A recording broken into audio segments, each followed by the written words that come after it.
some tires because I might want to see if we can let it on board a little bit further here tonight because once he dumps out a little bit of information, next caution should have have tires enough on the road. This is a race car number 6 come out, he will be quite a bit of tires. And so now every one of these drivers has gone off their road and we have It's going to be a blast, and my gosh, can we not wait for that one.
5-2-3 wide TV in tonight's round of the Sim Speed Shop Wheelman Showdown at the beautiful Darlington Raceway. It is the Southern 200 here tonight, and it's also game time for the Patriot Media and Marketing playoffs here in the series. And I'll tell you what, it is going to be one heck of a race here tonight. I'm Peter Short, and joining me in the booth is none other than Jordan Harnish, a verified cool dude by our own producer Carlos Acosta. And Jordan, it is game time here. These drivers, a lot on the line. The entire season has led up to this. You're going to see those drivers in green up at the top of your screen, and on the left-hand side here tonight, those are the drivers in the playoffs. But for all those drivers, they want to hit the ground running here tonight.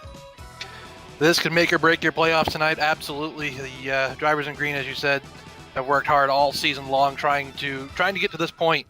We've seen Scott Eckridge, Greg Evans, Tyler Seville really be the class of the field all season long. Johnny Avila came in not late in the season, five races in, but he's also been strong since he got here. And then we've had other drivers like Brian Yazik, Adam Jersky, Will Warsler, all been silently there, but silently in the top five almost every single week. Yeah, and of course, certain drivers come into tonight with a little bit of a playoff advantage with the playoff points that they did pick up. So Scott Eckridge, Greg Evans currently 1-2.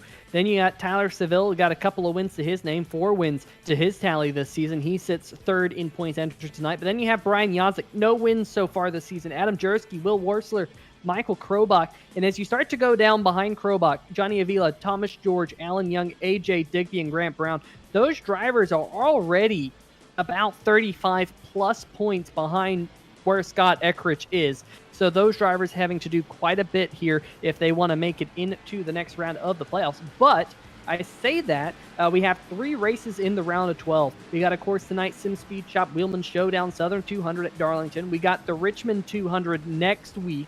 And then not the week after that, but 2 weeks after Richmond, we got the Gunskins.com Roval 125, which could be a little bit of a throw of the dice for some of these drivers. Maybe they're not road course ringers per se, but that is going to be one that we're going to have our eyes on to see who makes it into the round of 8 here in the Patriot playoffs in the Sim Racers Club Premier Series. Let's quickly talk, though, about the championship within a championship. We're all, of course, talking about the Sim Speed Shop Wheelman Showdown. 3 races left entering tonight. Tonight, of course, at Darlington.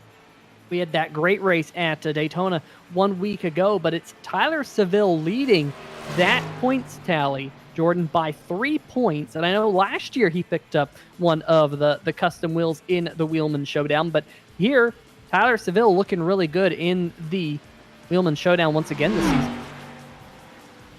That he is. That Wheelman Showdown is probably one of my favorite things we got going on right now. Championship within the championship, like you said, and the races that we have selected for the Wheelman Showdown are just that. They showcase who can wheel the car the best, and it gives everyone just a little bit something extra to race for on top of the season championship.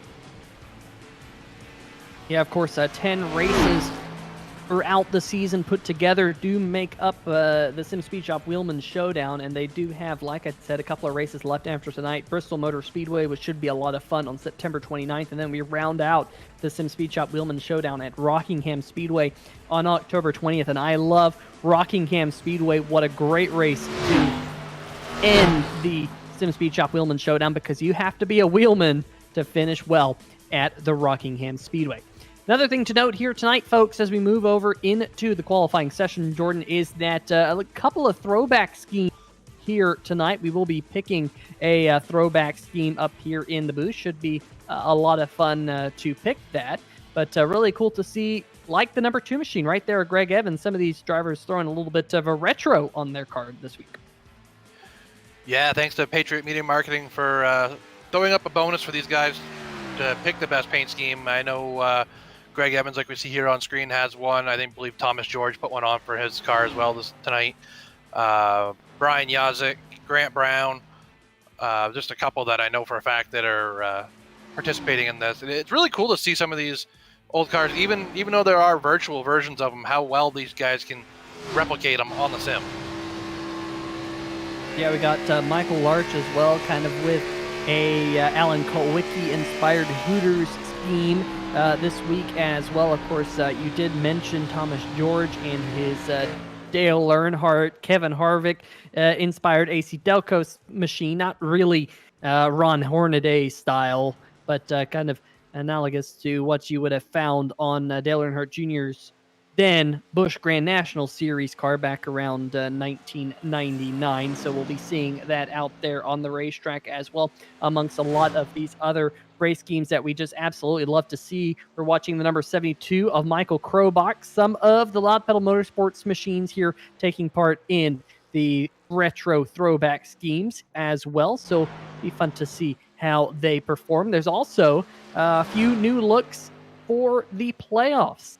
Namely, the Will Warsaw Racing machines have a little bit of added blue to their paint schemes this week, which is always cool to see them throw up something just a little bit different. And we will be seeing them around the racetrack, I am sure, at some point here tonight as we come to the very famous Darlington Raceway. And of course, every time you come to Darlington, you have to talk about the Darlington Stripe and how many of these drivers do get it by the end of the night. But it could be key here tonight, Jordan, to keep your car clean. Yeah, absolutely, it could be. And I noticed as we're seeing here on the broadcast from the last time we were here at Darlington, it seems like they've added more safer barrier here on iRacing. I believe last time we were here, it wasn't all the way down the front straightaway like you're seeing right now. Now they've added it all the way down the front straightaway, so you've lost another 2 feet coming off some of these corners that you used to have before. Yeah, and from what I have seen ever since iRacing added in that additional safer barrier, I have seen definitely more Darlington stripes, so it definitely has a rearing head if you do reach out and grab onto it, as we now have about 7 minutes left or so here in the 10-minute qualifying session. Currently, it is Johnny Avila in the number 63 machine, of course, one of your playoff drivers, fastest on the scoreboard as of right now. Drew Carroll in the number 27, of course, relatively new now to the Sim Racers Club. He's sitting on the outside pole as they run. But Scott Eckrich is out there. He's going to jump up to third on the board in the Amsoil machine. Scott, of course, a very, very fast winner many times this season and is second place in the Sim Speed Shop Wheelman Showdown points and is your points leader at this current stage in the season. But that number 70, trying to pick it up on lap number 2, is Troy Haight now. Has pipped Scott Eckrich to third. Can Scott pick it up on lap number 2? Does not look like it. He will stay fourth on the board.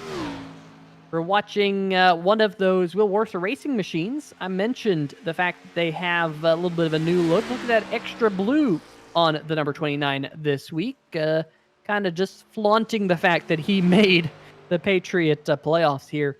But definitely going to be fun to see some of those new cars. And there is Brian Yazik sporting a little bit of a retro look.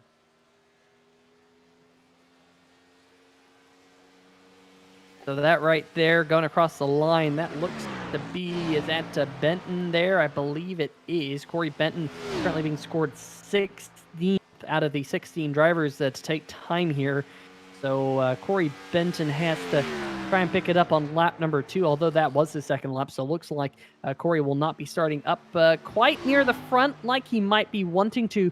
But another thing to think about here tonight, Jordan, is the fact that usually at Darlington, where you qualify can be pretty important. Yeah, absolutely can be. You could be right in the hornet's nest as you go into turns 1 and 2 on the first lap. And as you said, that wall can jump out and bite you real quick. And when you're all stuck together in a pack of 23 cars, looks like we have tonight, it can turn sour really quick on lap 1. And that's not what you want to do, especially if you're one of these playoff contenders. Yeah, that is for sure. We did have a couple of drivers who did take time in the practice session. Jamie Moore and Gordon Digby, both of those drivers appear to not be starting here tonight at the Darlington Speedway. As we see Scott Eckrich out there right now trying to get a little bit extra time on the racetrack, put some practice laps, because once this qualifying session ends, we will not actually jump straight into the race. We have something a little bit special here tonight for everyone watching here on 3 Wide TV. And speaking of the people watching here on 3 Wide TV, want to give a shout out to Todd Kirkwood in the chat here tonight. If you're in the chat on 3 Wide TV, make sure you make yourself heard. We love to see you. We got Steve Yenish in the chat saying Johnny has this race in the bag. Todd Kirkwood rooting on the 17, the 41, and the 45 here tonight. Really want to say thank you to everyone watching the Sim Racers Club here tonight for the Sim Speed Shop Wheelman Showdown Southern 200 at the Darlington Speedway. Definitely one of the staples on the season that I really love to see in action, Jordan, because this racetrack's so unique, so fast for what it is, and really is a driver's racetrack. Yeah, it definitely is. We're going to definitely see guys like Johnny and Brian and Drew. Their talents are really going to shine here. It's going to be fun to watch them slip and slide through the corners. And I don't even put it past them to run 2-3 wide sometimes to come in through these corners, especially 3 and 4. I think these guys have the capability of being able to do it, and I think we'll see it multiple times tonight. Absolutely. There's the number 69 machine. Of course, Adam Jersey with the Beef Jersey's Cheesecakes Chevrolet, currently being scored down in the 11th position here in qualifying. So Jersey just outside the top 10. Greg Evans also sitting in the 10th position, so just on that edge of the top 10. Not exactly the lap time Greg Evans was hoping for here to start off the Patriot playoffs, but I will say he's one of those drivers who always has a tendency to work his way up towards the front. There's Jackson Van Valkenburg in the number 12. He has not set a qualifying time, so I wonder there, Jordan, whether or not he was just coming around to take the green flag. But Jackson Van Valkenburg now going to have to go back to the pit lane. Maybe he can get a qualifying lap in, but things looking a little bit dire for the number 12 team right now. Yeah, it was kind of interesting. I was watching him coming through 3 and 4. The car did not look like it was stuck to the track at all. And I'm thinking that instead of trying to salvage something through that lap, he just spun it around, reset, try it again. Hope he has enough time to get the 2 laps in and try to salvage something that way instead of trying to make up something he couldn't have. Now, he should. He's coming to the line right now, so he'll definitely be able to get a fast lap in. But presumably that will be his first lap thrown in the rear. So this will be his one and only timed lap, we do believe. And, he clipped the wall coming out of turn number 2, so I will eat my words and say he will not get a time in at all. So that is a tough break for Jackson Van Valkenburg. He will have to start near the tail of the field. That'll be a fun and exciting story to see him try and charge his way up through the field. They're looking at Corey Benton right now, still 16th on the board. Todd Kirkwood in the chat saying Tim Knott has a throwback scheme in the number 41 machine. We were trying to look at that prior to we went live. I wasn't sure if it was a throwback scheme or not, so we'll have to see if we can get that here on the 3 Wide TV broadcast once we do go into the next session. Because like I mentioned, we are going to have a little bit of a special treat for everyone watching. I wouldn't necessarily say it's a treat there, Jordan, but an opportunity to raise awareness for a event going on in the United States. So we will have that here very, very briefly. As you see, the 69 of Adam Jersey have a little bit of a wiggle coming out of turn number 2. Doesn't look like these cars are very glued to the racetrack tonight as he hits the wall in turn number 3 and 4. No, it doesn't.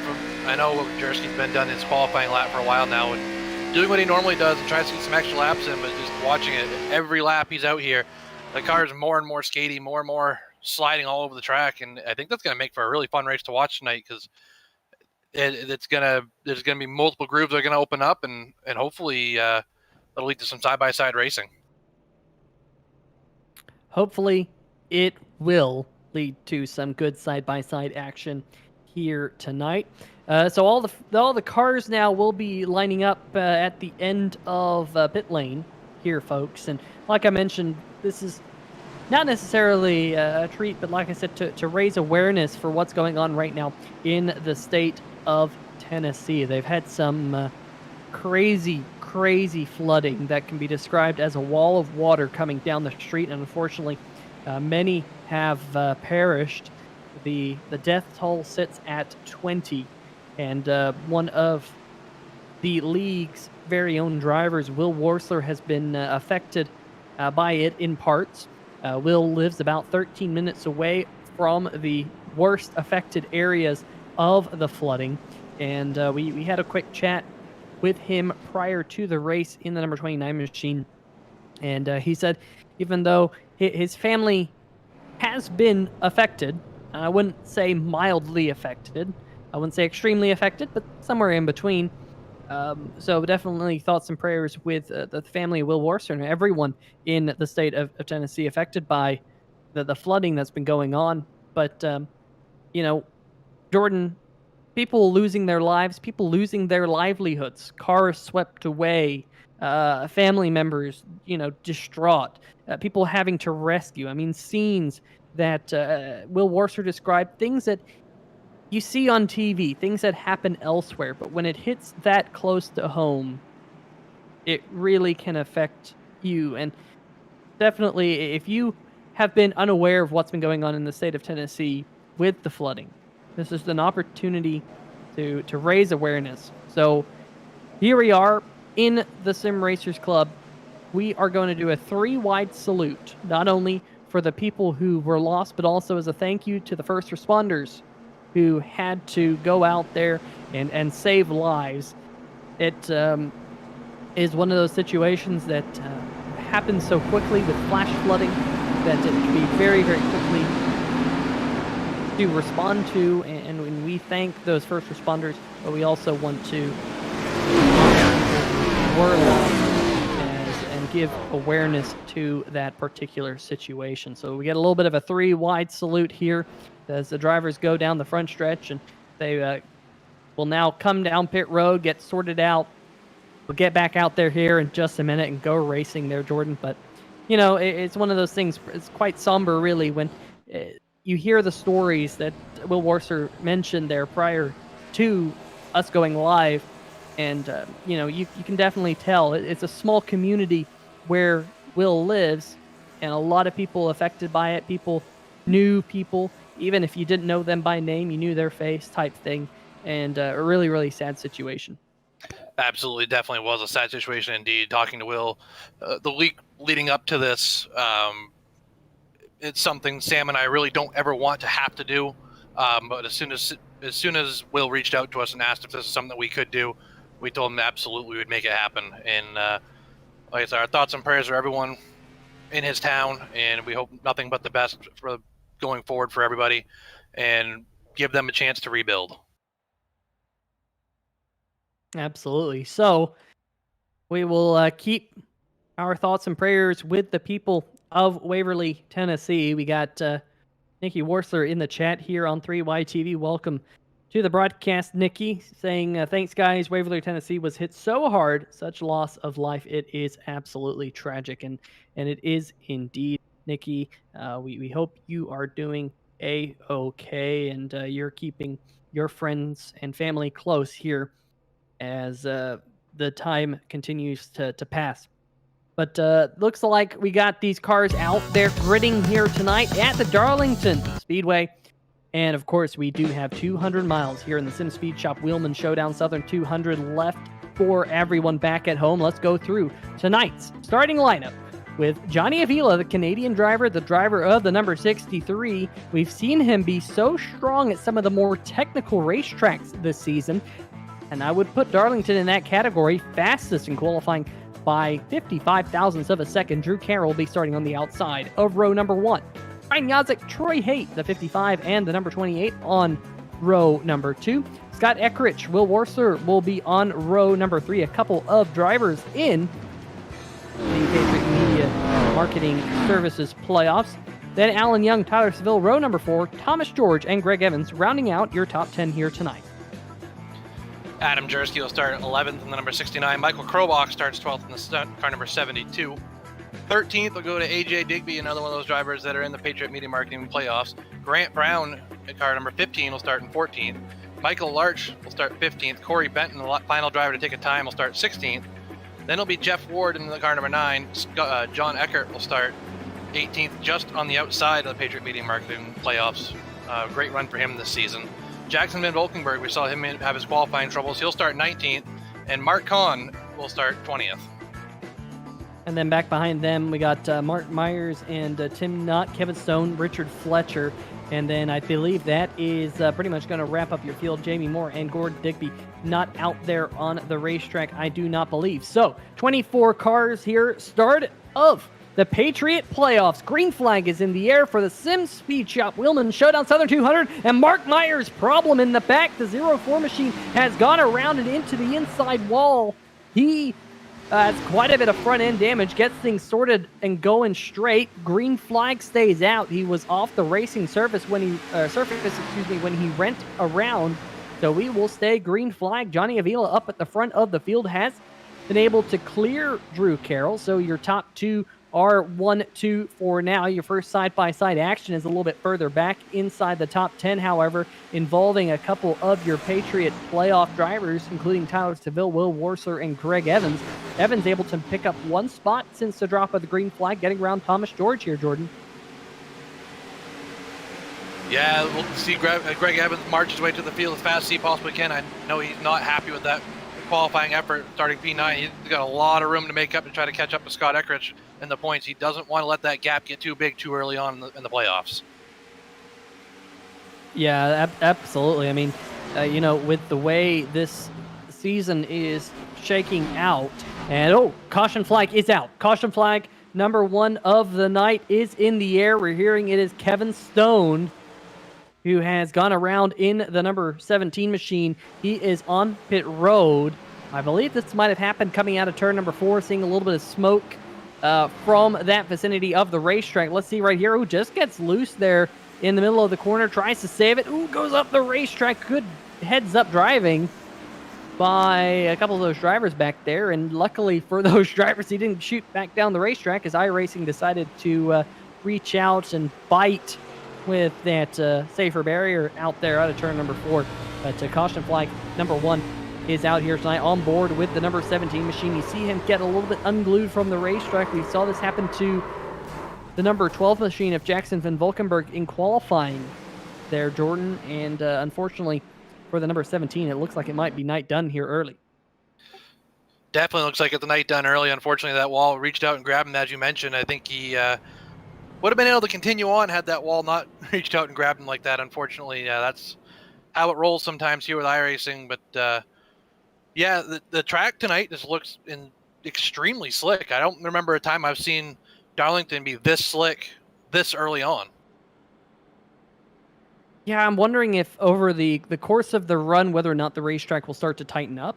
Typically, when you're racing Darlington at night, Jordan, it tends to be a little bit tighter just because of the fact that the racetrack is a little bit cool. It's pretty grippy, and the iRacing setup can kind of be wishy-washy. And when I say the iRacing setup, this league uses the iRacing setup more often than not. And when I say that, every driver in this field has the same setup.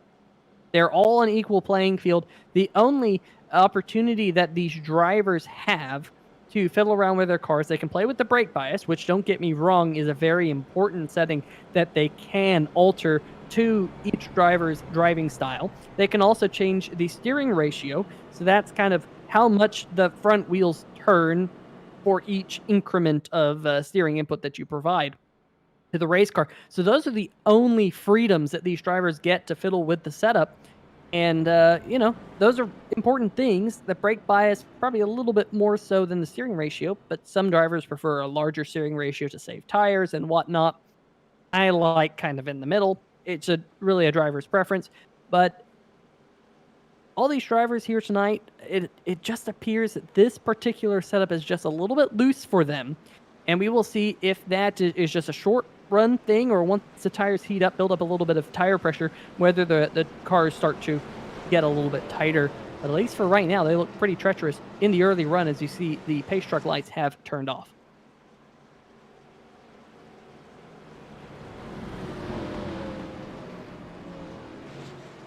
So we're working our way through turn number 1 and 2, just waiting to see that green flag drop here. Just looking through the majority of the field. Seeing who is the biggest mover of the race so far. John Eckhart, Mark Cohn, and Tim Knott have each picked up 4 positions here in the early running. So good starts for John Eckhart, Mark Cohn, and Tim Knott. Richard Fletcher also picking up 2 spots. Alan Young picking up 2 spots inside the top 5. So those drivers in those cars, keep an eye on them here. In fact, excuse me, looks like Alan Young is actually in 6th spot as he's the 3rd one on the outside line. But the pace truck heads down pit road here. Jordan, we're getting set to go back green. Green flag is out. Johnny takes off to a big jump as we take the green flag from Barney. Off into turn 1 they go. Drew Carroll's going to follow in the line, and Brian Yazik looks to the bottom of the 70 of Scott Eckridge, so they all seem to sort it out and fall back in line into turns 1 and 2. Not something going to here. You don't have to. No, so the field getting relatively strung out here, single file, pretty much the entire way through the field. There was a little bit of side-by-side action near the back of the field, but they sort things out. That was Mark Cohn and Grant Brown in the number 51 and the number 15, so the reverse numbers from one another, but they get single file, maybe just trying to log some laps here in the early stages. But as I say that, Drew Carroll closes up on the back bumper of the number 63, and we have seen this season, Jordan, how difficult it is to pass with the various packages that we run here tonight, but I don't expect to see that much of a problem here passing here tonight with the current package that we're bringing to Darlington Raceway. As you see, Drew Carroll again stuck up to the back of Johnny Avila before heading off into turn number 1. They continue to go single file, and of course, one of the unique things about Darlington is the line that you run here. You want to swing it up all the way to the wall in turn number 1 and 2, and then kind of cut it back down for the exit of turn 2, and you kind of do the same thing through turn number 3 and 4, swing it all the way up to the wall, and then kind of dive it back down for the apex to get that long run off of turn number 4. And the reason you do that here, Jordan, is the fact that turn number 1 and 2, you're not exactly flat out, but you don't have to breathe it that much, and getting a run out of turn number 4 pays dividends all the way to the entrance of turn number 3. Yeah, it absolutely does. The run you get off of turn 2 is going to dictate what you can do going into turn 3 and 4. I've seen drivers get some really good runs and be able to complete a pass with 0 issues, or you can get stuck behind someone all night long just because you can't get off at turn 2. And the driver in front of you can kind of dictate that. They can cut the corner a little bit more and mess up your exit of turn 2, so you can't see exactly where you need to be. And if you miss that exit, you're toast. Yeah, that is very, very true. You're not only toast, but you have a possibility of clipping that white line if you don't quite get the exit of turn number 4 right. Maybe you get a little bit too low, and if you do so, we've seen that lead to spins over the past couple of years here in the Sim Racers Club Premier Series. But back up at the front, still Johnny Avila and Drew Carroll kind of nose to tail, just kind of looking up and down the field, not seeing any side-by-side battles breaking out just yet. We pretty much run single file. Richard Fletcher has dropped back just a little bit in the number 43 machine behind Mark Myers, who by luck of that yellow flag was able to come down pit road, get some of that damage repaired from that spin at the drop of the green flag.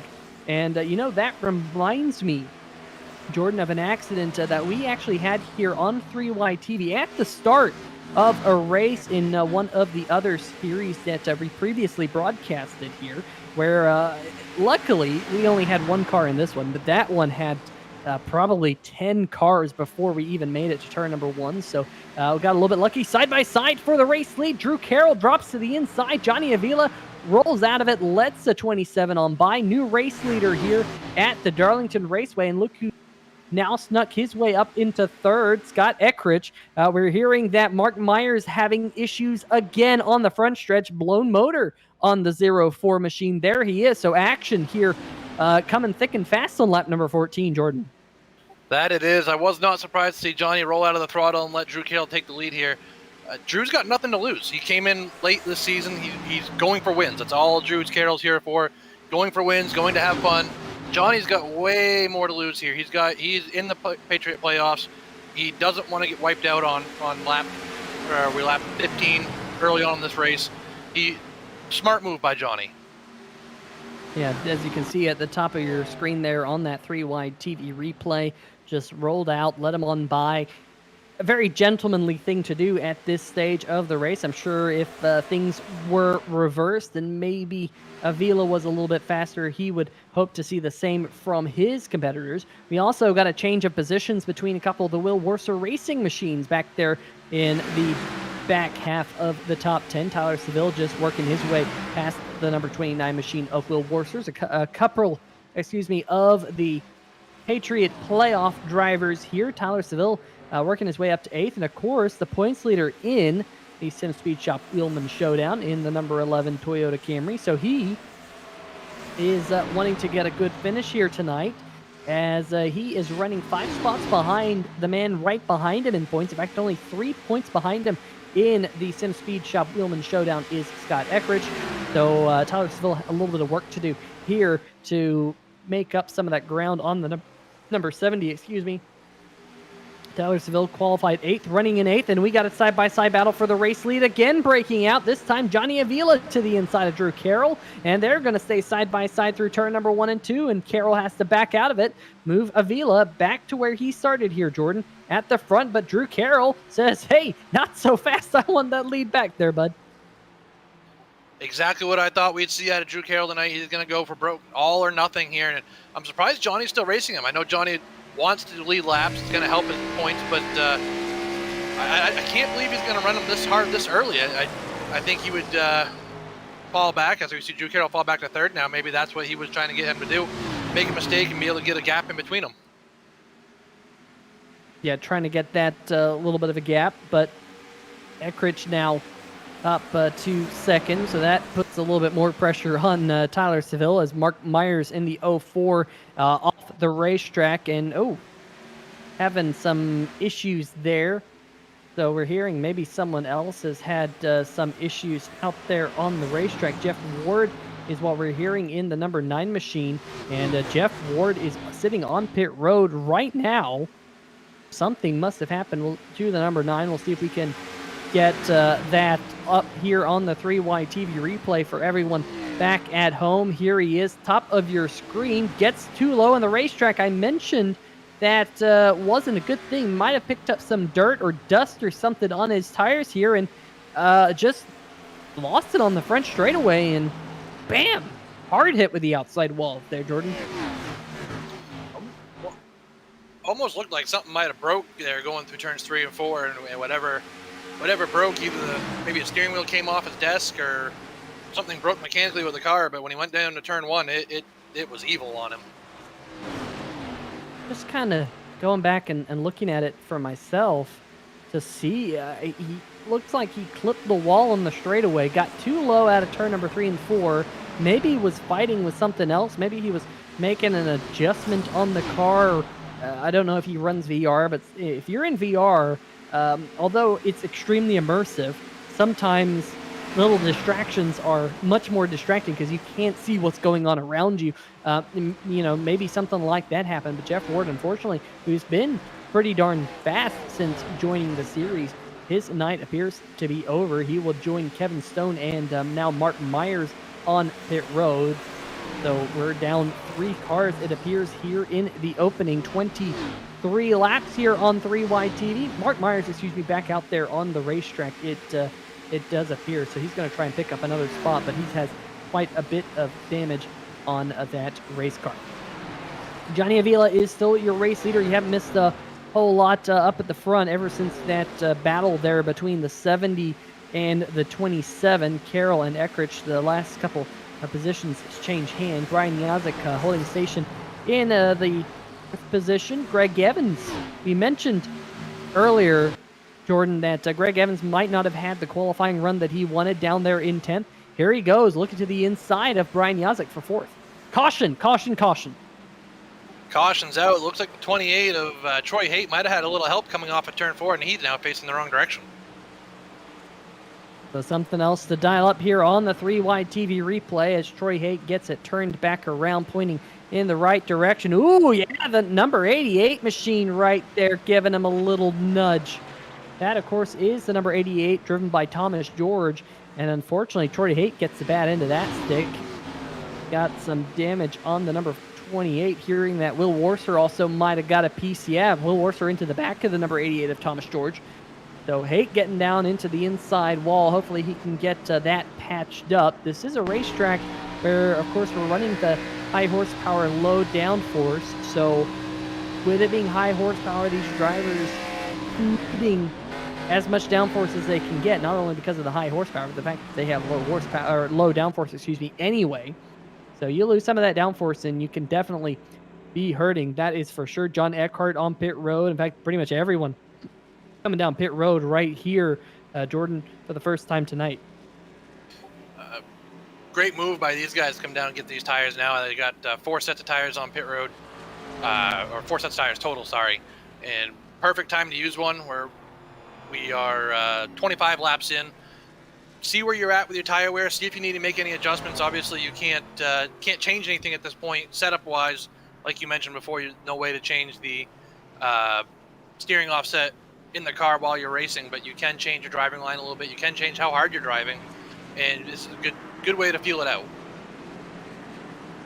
But Johnny Avila will win the race off pit road. Biggest mover on pit road was Greg Evans in the number 2 machine. He now pole vaults himself up to 3rd. Got around Drew Carroll, who slides back to 4th. Also keeping my eyes on Tyler Seville, now up into the top 5 here tonight. Thomas George with that rear end and front end damage from that contact that we just saw. Will Warser in the number 29 extended stay on pit road for damage repair. He will work his way back up there onto the racetrack. So just keeping my eyes on some of these other cars. Thomas George, we will say, is getting an the longest line penalty for the cause of that accident. We're going to take a quick step away here on 3Y TV. We will be right back for the green flag.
All right, folks, so welcome back. We're getting set to go back to Green Flag Racing here in the Sim Speed Shop Wheelman Showdown Southern 200 here on 3Y TV. Really appreciate each and every one of you joining us in the chat. We got Todd Kirkwood in the chat being very vocal. Todd, we really appreciate you joining us, but Pace Truck has headed to pit lane. That's the good news. And Johnny Avila, first off pit road there, will lead us to the green flag right where he started here tonight. Good restart for the driver of the number 63 as they head towards turn number 1. Scott Eckrich slots into 2nd.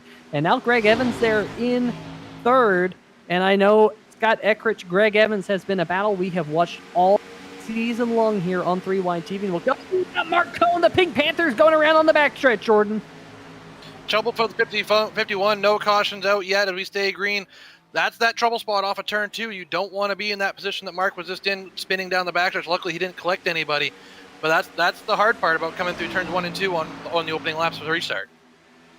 And we will have to get a 3-wide TV replay of that one. I think the number 12 machine, Jackson Van Volkenberg, right behind him. Oh, just at the top of your screen there might have been just a tad bit of contact between those two. We'll see if we can get maybe a long shot, maybe from high atop the spotter stand to see if we can see what happened here as we rewind that tape. Here we go from the blimp cam. How about that? Going through turn number right here, comes out of the corner, and I don't know if Cone checked up a little bit, but unfortunately got turned right around. But we stay green flag here, Jordan, and Mark Cohen now going to have to hustle to stay up there on the lead lap.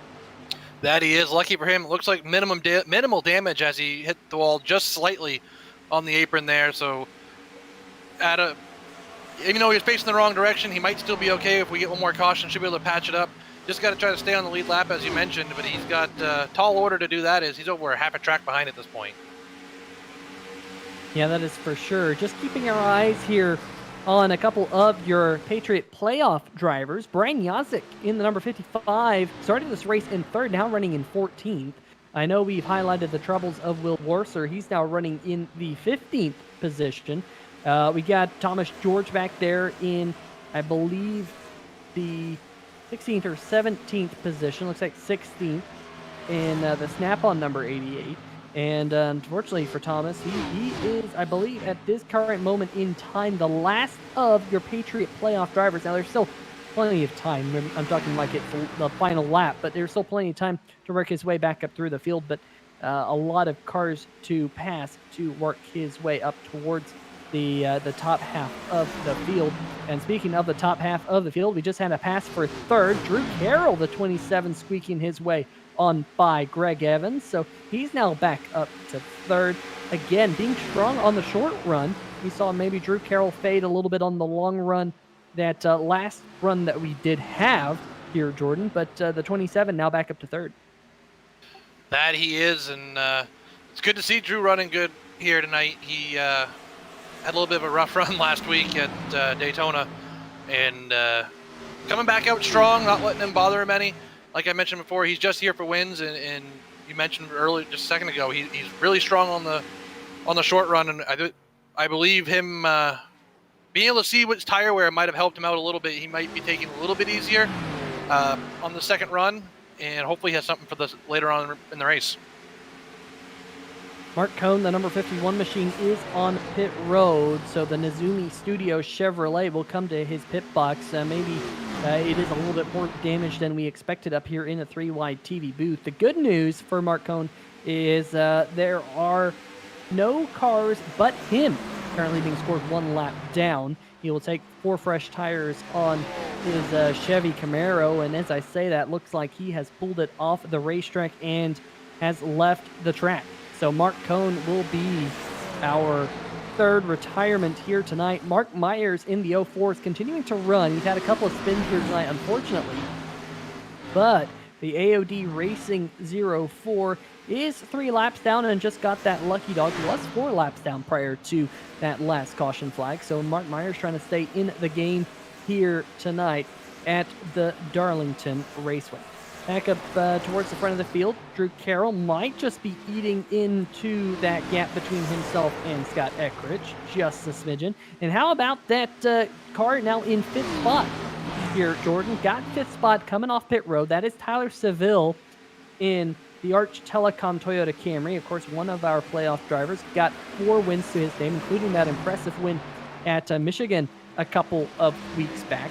As you see the playoff standings there on the right-hand side of your screen entering tonight. Seville 3rd in points, running right behind 2nd place in points, Greg Evans, and your reigning series champion in the 2 machine. But Seville here just maybe biding this time. It's still early. We're still nowhere close to the halfway mark here at Darlington. No, we're not. And just scanning down through the running order, from where they were on the last run to where they are right now, you see a pass right near the 72 of Michael Krobach past the 15 of Grant Brown. Just scanning through, I noticed Brown had to go to the end of the line at the start of the race for a penalty from the week prior. He's now running 9th now that pass happened. Michael Krobach has worked his way up to 8th. Adam Jersky's up to 7th. AJ Digby's up to 6th. So the playoff drivers methodically working their way up through the field on this last round of pit stops. Yeah, just working, trying to hold a spot there up towards the front of the field. We're now looking a little bit further back at a couple of the cars damaged just a little while ago. Got the 29 of Will Worcester in 14th. Thomas George back behind him in 15th. A couple of your playoff drivers in that grouping right there. We also got some playoff battles happening right now between Grant Brown and, you mentioned it, Michael Krobach, and now Alan Young, one of your Patriot playoff drivers in the number 24, is closing in on the number 15. And I'm wondering if something's happened to Grant Brown here, Jordan. I'm seeing a lot of right side damage on the number 15. Perhaps he has picked up that Darlington stripe, if you will. And again, the 15 gets wicked loose coming out of turn number 4. Alan Young dives to the inside before turn number 1, but Grant Brown putting up a fight in the 15. That he is, as you mentioned, the right front looked very crinkled as it went on board there with the 15. So it looks like he definitely has picked up at least one, maybe a couple of Darlington stripes as he's come off the corners a few times. And the way that car is reacting, as loose as it looks, he's definitely done a little bit more damage than he probably wanted to this early on in the race. Oh, Grant Brown just picked up another one there, Jordan. He is off the pace on the front stretch, losing a ton of positions. Alan Young, Jackson Van Valkenburg, Brian Yazik, and Michael Larch all able to get on by Grant Brown. Now he's under fire from the number 29 of Will Worsler. Worsler able to squeak on by. So Grant Brown in that number 15 really struggling. We'll see if we can go back maybe a lap or so to pick up that 3-wide TV replay. But it wasn't just him who caught the outside wall. Alan Young also picked up a Darlington stripe in the number 24 machine. Here we go, 3-wide TV replay at the top of your screen. Both of those drivers in the outside wall. Grant having to do a stellar job of wheeling it all the way down to the apron, catches it, and then blends back up with the group as Jackson Van Valkenburg, I'm live. Jackson Van Valkenburg just caught the wall, and Yazik able to scoot on by, so move Yazik back into the top 10 at the number 55, as this appears to be the epicenter of all the action here tonight at Darlington, Jordan. That it is. We always talk about turns 1 and 2 being the most difficult as the exit of turn number 2, but 3 and 4 is just as difficult here. You can easily overdrive the entry into turn 3, and as we've seen, smack the wall in the center of 3 and 4. And then you got to put on your best Wheelman show that Grant Brown just showed us to do your best to either save it or unfortunately lose it. And luckily this time Grant was able to save it, as was Alan Young when he hit him right behind him. And that's the problem when as I mentioned earlier in the show, you can follow someone straight into the wall if they overdrive it just a little bit. We saw the 04 machine, Mark Myers heading back down pit road. He was about to fall back to be 4 laps down, so we'll see if the AOD Racing 04 can get it patched up, or whether or not Mark Myers is coming down pit road to call it a race or not. But 4 tires going on that race car in front of us. Maybe he didn't take tires under that last pit stop. Not 100% sure as we're looking at this battle back here. Grant Brown continuing to struggle. Now under fire from the number 88 there of Thomas George. George has run down. They get tight, really tight through turn number 1 and 2. Grant Brown maybe throwing up some sparks off the right side of the Chevy Camaro right there, but it looks like Thomas George will make that pass. Troy Haight a little bit further back in the number 28 as well. He's going to try and pounce on the ailing number 15 of Grant Brown right here, as the 15 is in the 15th position. How long will he be in 15th? Here comes Troy Haight, and man, Grant Brown there kind of seesawing back and forth there down the front straightaway. There was almost contact between the 15 and the 28. Down here really, really bleeding the positions, as Corey Benton would be the next car back behind them. But then they have a huge gap back to Richard Fletcher, Tim Knott back there, John Eckhart in the number 45 is back there in the Desert Hobbies Toyota Camry. In fact, John Eckhart and Tim Knott here, Jordan, they're actually in danger of possibly going a lap down here as Johnny Avila turning some very, very fast lap times. 0.3 of a second in front of Scott Eckert, has pretty much caught the 45 and the 41. Yeah, lap traffic poses another challenge here. There's only really one one distinct groove. There is 2 grooves you can run, but there's only one distinct groove. And as a leader coming up on a lap car that might be a lot slower than you are, you almost want to give them the preferred groove so you don't have to necessarily worry about what might happen if you give them a groove that they haven't run, which can pose an issue for Johnny and the rest of the leaders as they try to get by them because they haven't run that groove either. Yeah, if you just try a little bit different line than what you're used to, sometimes it can lead to either a tight race car or a loose race car. It really depends. You really have to be patient sometimes with the car when you run a line that you're not used to. As we continue to watch this battle, Troy Haight finally getting a run on the number 15 of Grant Brown. So move Brown back to 16th and Troy Haight up to the 15th position. So we are watching now up there at your bottom of your screen. I say up there at the bottom of your screen, but at the bottom of your screen, we're kind of looking at Drew Carroll sitting there in the 3rd spot, losing a little bit of touch to Scott Eckridge, and also Eckridge losing touch to Johnny Avila as some gaps starting to form up there inside the top 5. Tyler Seville closing in on the back of the number 2 mobile of Greg Evans as Evan tries to get around John Eckhart's number 45 machine.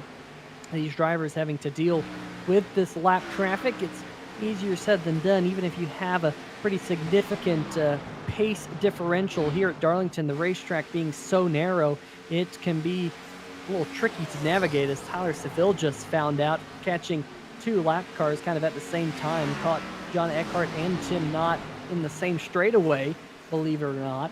But the good news for Tyler Seville is he's got about half a straightaway advantage over the number 69 of Adam Jersky, who rides in 6th. Michael Krobach is in 7th. And just looking at the pace of these drivers relative to one another here, Jordan, Brian Yazek running in 9th right now, and he's catching AJ Digby pretty darn quickly, even though he's about 1.2 seconds back behind him. Michael Krobach is running about 1/10 of a second faster per lap than Adam Jersky, so that's something to keep our eyes on. But by far, the fastest driver on the racetrack is your current race leader, Johnny Avila. In fact, your top 3 drivers averaging the top 3 average times, respectively, as they continue to pace their way out on the racetrack. But Yazek here in the number 55, keep our eyes on him as he is closing in on one of your Patriot Media and Marketing Solutions playoff drivers of AJ Digby in the number 14 machine. There is that 55. There is AJ Digby in the number 14 machine now, working his way through turn number 3 and 4.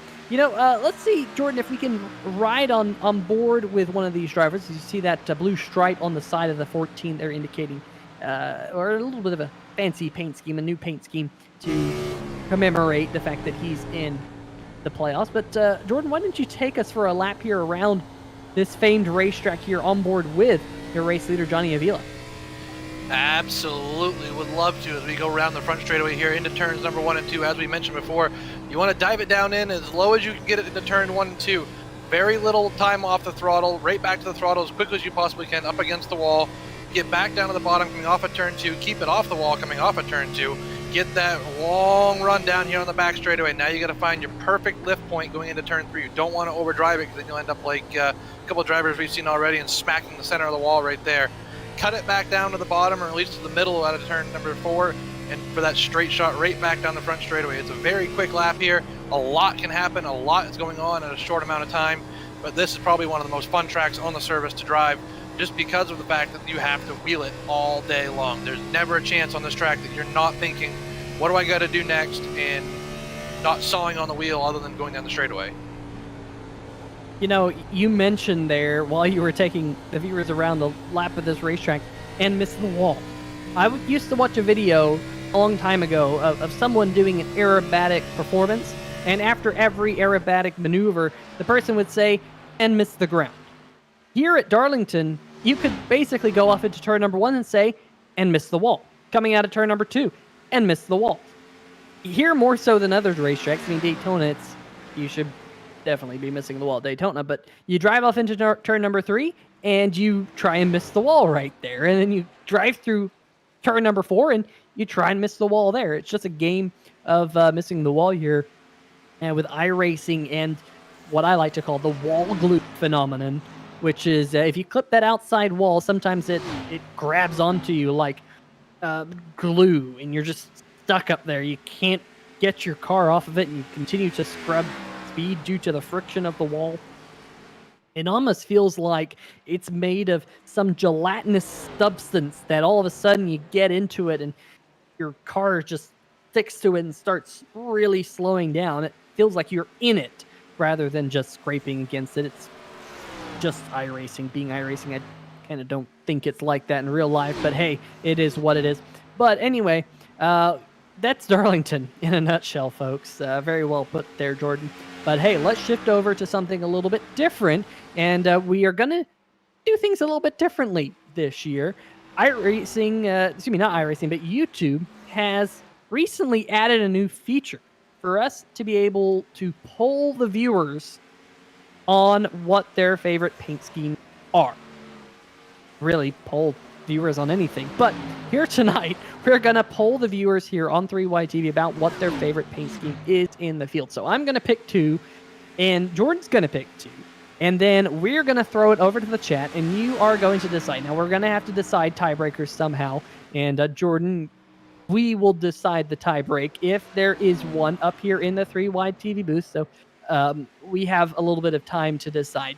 But my personal picks, one of those is going to be that driver that we see right there, driver of the number 2 machine of Greg Evans. I really like that retro scheme that he has. I love the gold, and it just shines under the lights here at Darlington. But just like the number 2, I'm also going to pick driver of the number 3 machine. That is Michael Larch with his Alan Colwicky, Twitter's number 3 machine. I really love that scheme. I think it's integrated really well with the sponsor that he has on it, and I really, really like it. I think that really goes well on the Chevy Camaro. So those are going to be my 2 picks, Jordan.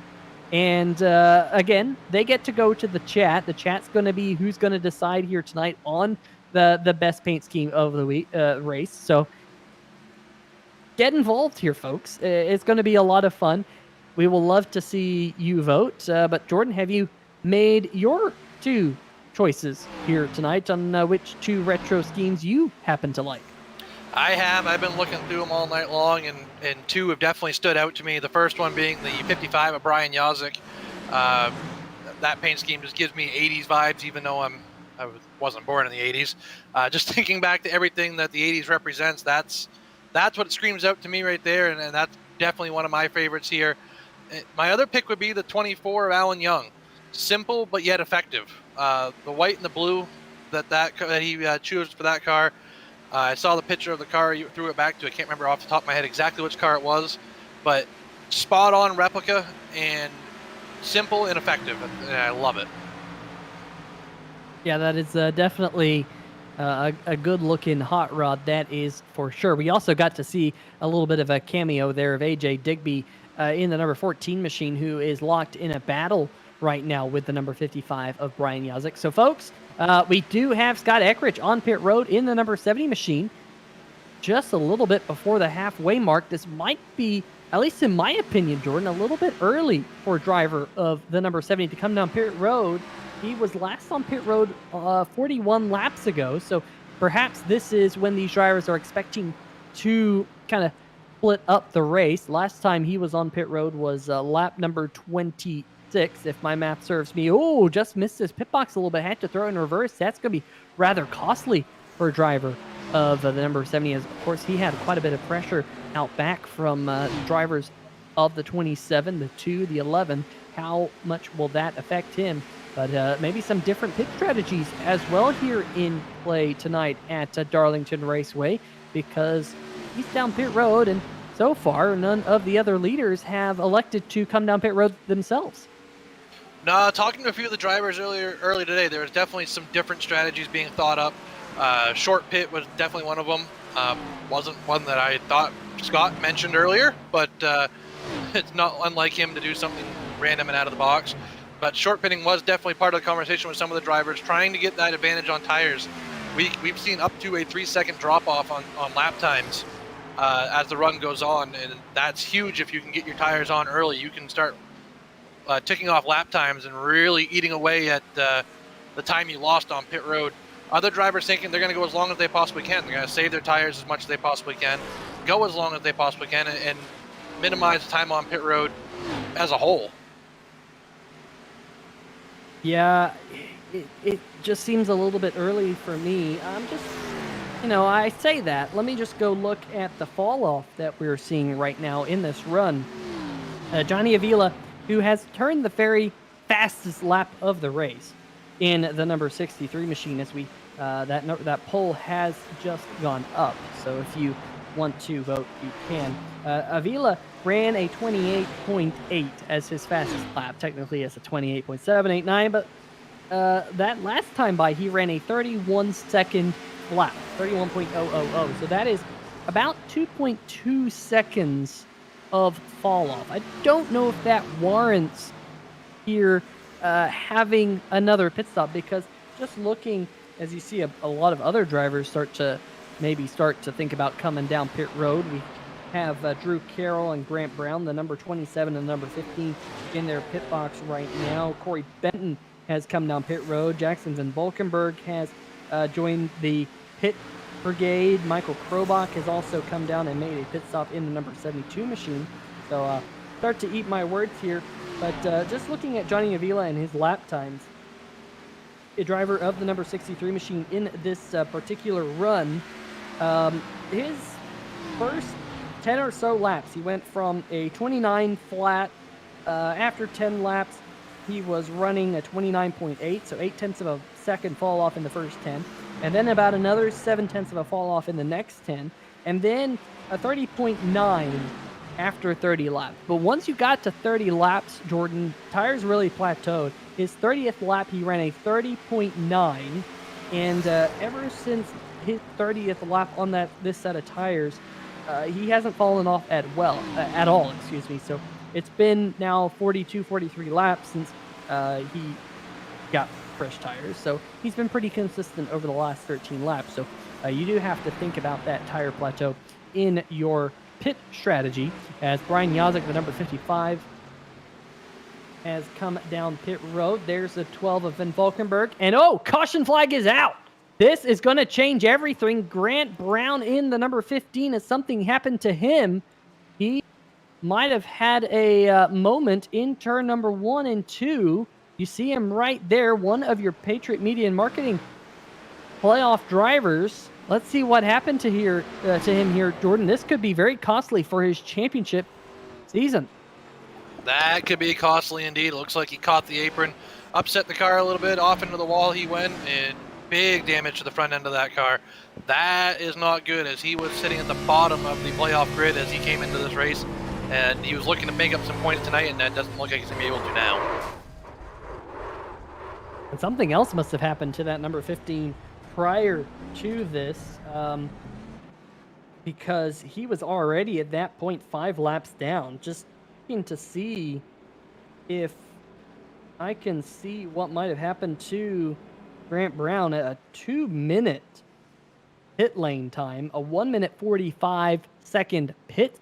So Grant Brown had a very lengthy stay on pit lane, found himself multiple laps down, and unfortunately that spin into the outside wall isn't going to help him at all. Now this is really going to shake up the field here for sure. As you see, the 11 of Seville overshot his pit box a little bit, because we had seen a decent number of drivers there come down pit road. Drivers like Scott Eckrich, Michael Krobach, Jackson Van Valkenburg, Brian Yazek, Corey Benton, Drew Carroll, Grant Brown. They had all made a pit stop within the last 10 laps or so before this caution flag came out, and now they're stuck a lap down or more. It's going to be interesting to see how they are able to rebound, if they are able to rebound before the drop of the checkered flag here in the Sim Speed Shop Wheelman Showdown Southern 200 here on 3 Wide TV. Thanks for joining us here tonight. We got the poll up right now, and we have a couple of votes coming in. Make sure you vote here tonight for your favorite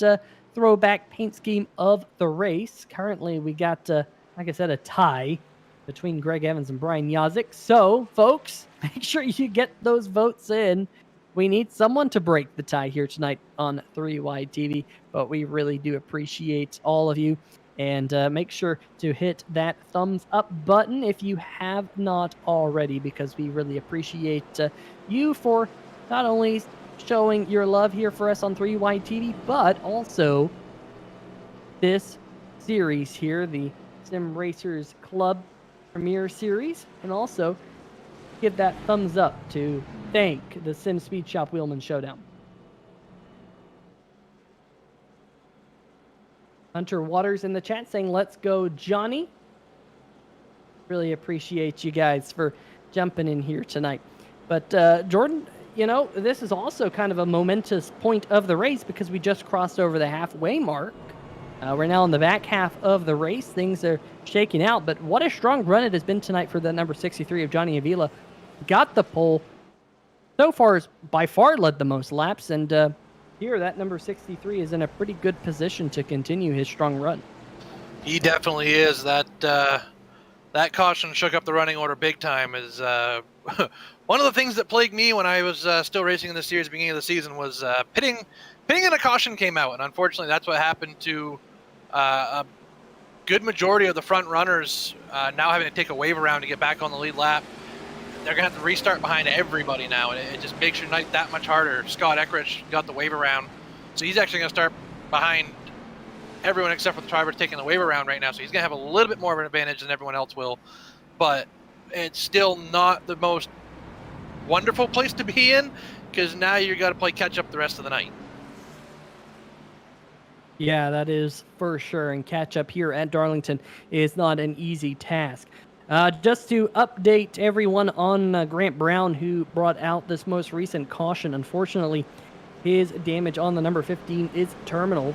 So the first of the Patriots playoff drivers here running into a major issue here. It looks like he will be scored with a 20th place finish as Mark Myers and in the 04 machine. Actually, no, I take that back. Mark Myers has again returned to the racetrack. He was off the racetrack for an extended period of time, but he is currently being scored 13 laps down as the green flag once again waves. Johnny Avila early on the loud pedal here, coming to lap number 79. Greg Evans in the number 2 up to second, and look at Tyler Seville in the number 11 up to third now.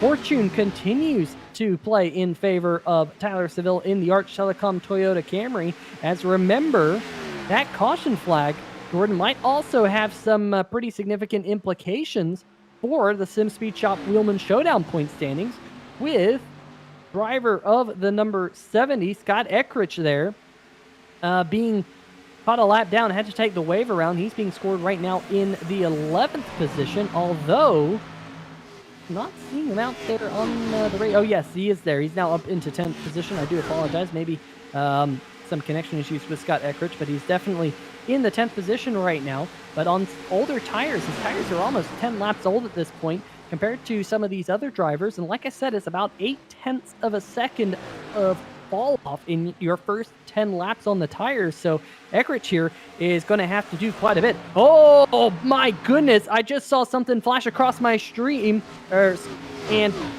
the 55, Brian Yazik, having connection issues. One of our playoff drivers, that could also be huge here on lap number 81.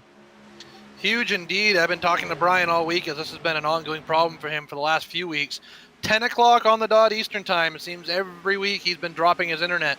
He thought he had the issue fixed, hadn't had any issues for the last couple days, and unfortunately the 10 o'clock drop has plagued him once again here tonight. Huge playoff implications.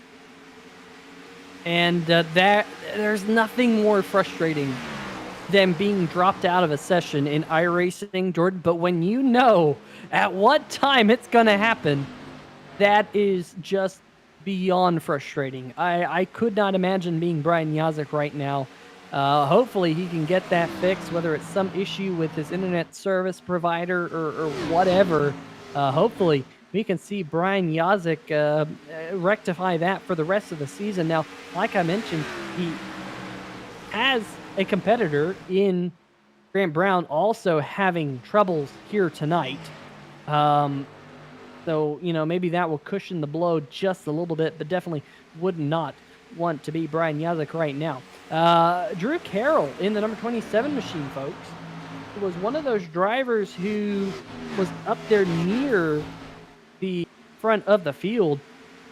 We're getting word that under his green flag pit stop, the number 27 was nabbed for speeding, finds himself now 2 laps down, not even with an opportunity here, Jordan, to get the lucky dog to get himself back on the lead lap, because there are 4 cars 1 lap down in front of Drew Carroll. So Drew Carroll's night here really in a heap of trouble himself.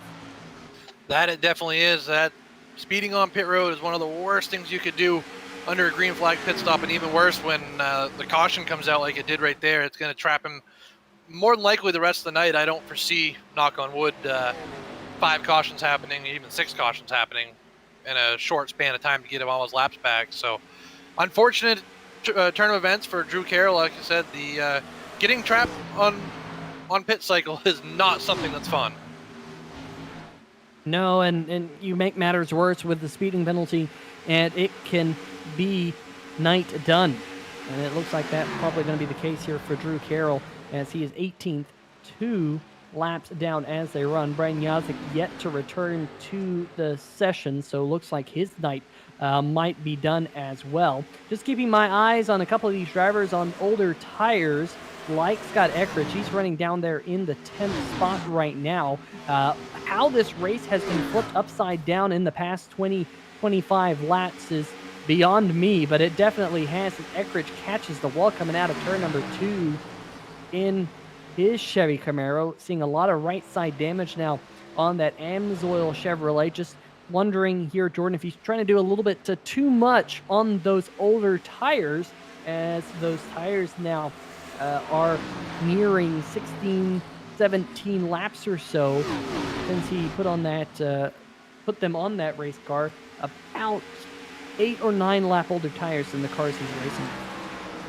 Yeah, I think that strategy would have worked out for him all right had that caution not come out. But like we mentioned, that caution through the monkey wrench in the plans, and now it looks like he's just in conservation mode, trying to hold on for as long as he possibly can as he gets passed by the 27 Drew Carroll. Not for position, but still frustrating nonetheless. In knowing Scott, like I know Scott now. When I ran with him at the beginning of the season, he's got a trick up his sleeve one way or another. He either on pit strategy or just sheer talent. He'll find a way back up to the front somehow, some way. It'll be fun to see how he manages to do it. Yeah, and a big question now for Scott Eckrich is, do you want a caution flag to come out here soon? I know Scott has gobs of talent. We've seen that with his double-digit quantity of wins this season. But if you're Scott Eckrich here, Jordan, do you want this race to go green flag until maybe the tires start to plateau? Maybe he could start closing in on the group of cars in front of him? Or do you think he's hoping for a caution flag right now? I think he wants it to go green the rest of the way. I think that'd play out into a strategy that he probably has in his mind. I wouldn't be surprised to see him try to short pit again and try to come out in front of the guys that maybe have fresher tires and try to hold them off. He has the ability to be able to hold them off even on older tires. So I think he's hoping for a green flag run, honestly. Just looking at some of our notes that we have here, and we were guesstimating about a 65 to 69 lap run on fuel. And for the people at home doing the math, as you can see right now, we have 55 laps to go. So think that the entire field is maybe just a little bit short by anywhere between 4 to 6 laps, something like that.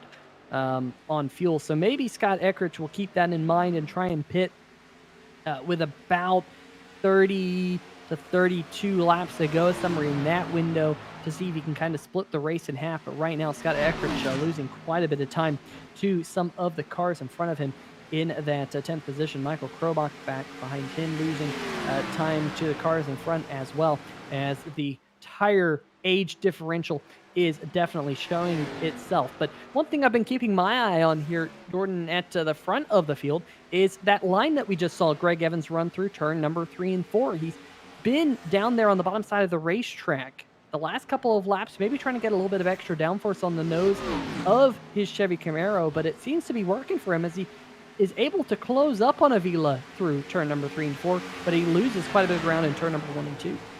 That he does. I think he's just trying everything he possibly can right now. Running the same line as he looks like the 6-3 might have just scraped the wall a little bit there at those down at 3 and 4. Running the same line as your competitor with the same exact setup isn't going to really gain you any time. You've got to try to find something that's going to work for you. As I look down pit road, it looks like the 70 Scott Eckrich is on pit road right now as we speak. And I wonder if that is possibly due to the tire differential or perhaps the fact that he got a lot of right side damage. He is down and away as we speak. So Scott Eckrich will return to the fray here with 53 laps to go. We know here, Jordan, that he will definitely be able to make it to the end of the race from this point forward. But interestingly enough, Scott Eckrich will fall, I believe, at least 1 lap down. We'll see whether or not he's scored 2 laps down when he goes across the start-finish line here in just a second. But Scott Eckrich has a long road in front of him here tonight, being scored indeed 1 lap down in the 16th position. So he came into tonight with a pretty healthy points lead overall, and maybe that can be wiped out with some difficult races here over the next couple of weeks. Of course, so next week we go to Richmond, which can always be a little bit of a crapshoot with it being a short track. And then 2 weeks after that, the Gunskins.com Roval 125. Not an easy road course at all. You can definitely have a lot of stuff go wrong there. Scott Eckrich, who we thought would be a shoo-in for the next round of the playoffs. Could things be derailing here tonight at Darlington? They very well could be, as it looks like we have a caution out on the racetrack. Caution flag is out, and that is not going to be good for the driver of the number 70, Scott Eckrich. Here is, in fact, he's called it quits. Scott Eckrich has left the race. Corey Benton in the number 37 was the car that went around to bring out the caution flag. And let's see if we can see right here. Corey Benton goes through turn number 2, smacks that wall, goes down into the inside wall. We mentioned that is the usual calamity corner here at Darlington Raceway. And unfortunately, caution flag back in the air. Unfortunately, indeed, that is definitely not what the 70 wanted to see, as he just pitted once again, unfortunately, and took it behind the wall. Hard hit for the 37 off of turn 2 and on the inside wall.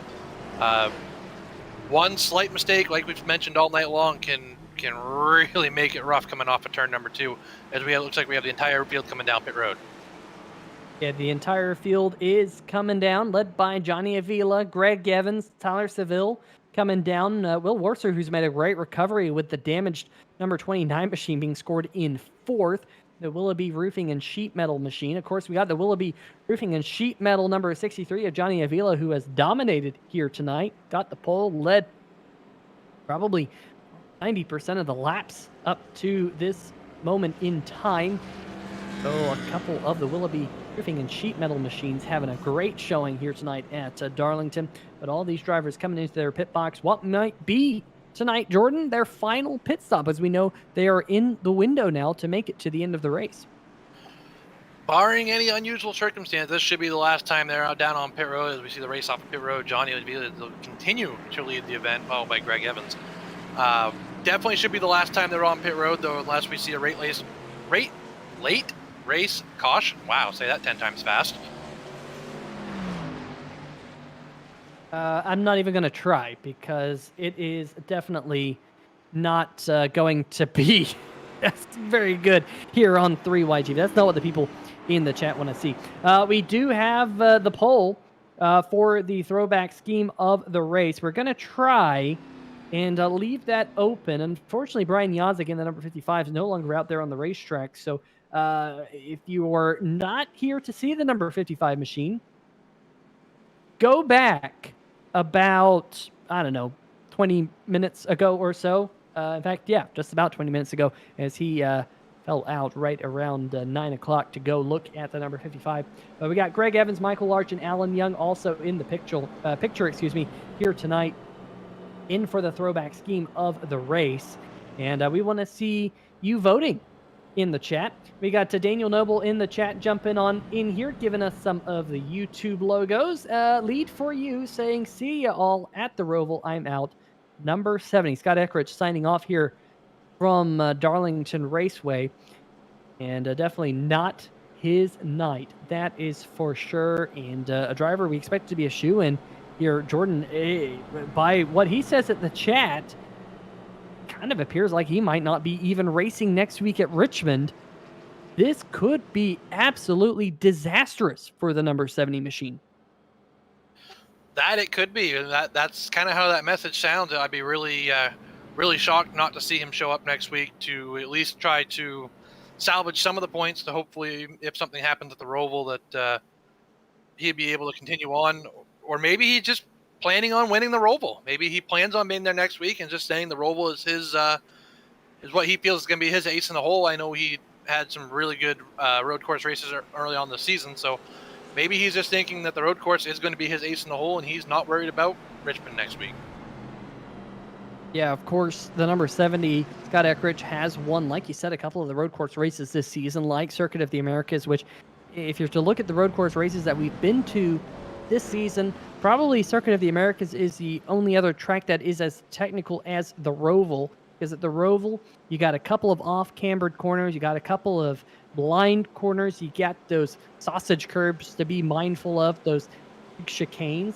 So definitely, it's going to be interesting. Now, just checking on the number 70 of Scott Eckrich in the chat saying, I'm not planning that. I got one race left on the season. Well, Scott, you got one more race to try and get to your race total. I'm guessing that means we will not see you participating in the remainder of the playoffs beyond that one race. So we will see how that all works out for the rest of the field. But the pace truck has headed down pit road, and Johnny Avila leads us back to the green flag where he has been for the majority of tonight's race in the bright green, number 63. You cannot miss it. Got Willoughby Roofing and Sheet Metal on the hood. And how about Will Worcester with that recovery? He has got himself up into second. It's a Willoughby Roofing and Sheet Metal 1-2 at the front of the field here tonight. Worsler got a huge restart behind the 63, able to clear the two before they even got to the start-finish line. Very impressive from the 29 car. That's exactly what he needed to try to get in front of the two and now to hold them off. So Avila able to put a little bit of a gap to Will Worcester, who's, Greg Evans in the number 2 machine having connection issues. He's back. Oh, boy. I thought we might have had another. Oh, he's still having connection issues there. Up there battling for the second position. I thought maybe we would have another replay of what happened to the number 55 of Brian Yazik earlier, who had 24 machine. Alan Young out of turn number 4 gets loose down on the inside of the racetrack, comes back up the racetrack. No caution flag. He will be split by Richard Fletcher and Mark Myers there towards the back of the pack. But Alan Young, who is one of your playoff drivers, he now has a lot of work to do. As Evans is pulling down to the inside of the racetrack. Your reigning series champion here having problems as his connection still is not rectifying itself. What is happening here tonight at Darlington, Jordan? Is it a full moon or something? I just looked outside, honestly. It's not a full moon, at least not that I can see from my window. And connection issues, we got playoff drivers all over the place today that are having major issues. And that's unfortunately not what you want to see, but it's going to make a big shakeup in the points. So up at the top of your screen, we got a replay here of what happened to Alan Young. Gets loose down there on the inside, catches that apron just a little bit with the left-hand side of his Chevy Camaro, and goes around for a half spin. Jordan did a great job, as the Mr. Producer in my ear, just taking the words away from me, did a great job of saving that number 24 machine. Kept it off the wall, which you don't see very often here at Darlington when you get loose out of turn number 4. So our producer in my ear saying that is worth a vote for driver and the number 24 in the throwback scheme of the race. Make sure you vote if you have not already. 9 votes currently. We will be giving away a little bit of a prize to the winner of that poll. We have 6 more minutes until that poll closes here, Jordan. Yeah, definitely an impressive save. Like you said, not something you see very often, no matter what corner you spin off of. Someone being able to hold on to it like that. That was an impressive piece of driving by the 24, Ballon Young. And unfortunately, it seems like his bad luck kind of sort of continues, but not really, because he was able to save that one. But poor Allen's had a rough season this year. Able to make the playoffs last week, but just unfortunately, he was in a lot of incidents throughout the entire season, most of which really weren't his fault. Yeah, you are 100% true in that statement. Meanwhile, we got a side-by-side battle for second. Tyler Seville taking it to his teammate and team owner, Will Worsler. So move Tyler now up into second, as I will probably be chastised by Nikki Worsler in the chat because Nikki's the owner of these cars. But hey, Will Worsler has his name on the team anyway. Maybe, Nikki, maybe you should rename it Nikki Worsler Racing next season. I don't know, just an idea.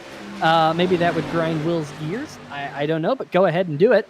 I challenge you to. But currently, Tyler Seville up into second.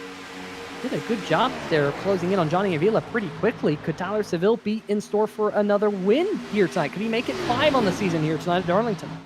He absolutely could. As we mentioned before, he is an absolute wheelman, and big shakeup in the wheelman point standings with Scott Eckridge calling out. That producer in my ear is making me laugh. Yeah, he absolutely could chase down the 63 and pull away with win number 5 for the year.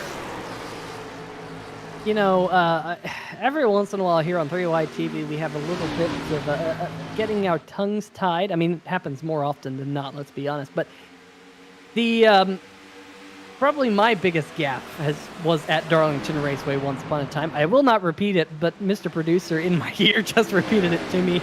But anyway, you'll have to go back in the 3Wide TV archives for that one. But Tyler Seville definitely running down Johnny Avila, as that gap now just down to 0.13 seconds, 0.13 of a second separating your top two right now, as Avila able to pull away in turn number 1 and 2, similar to what we saw a little while ago, Jordan, with Greg Evans when Evans was following Avila.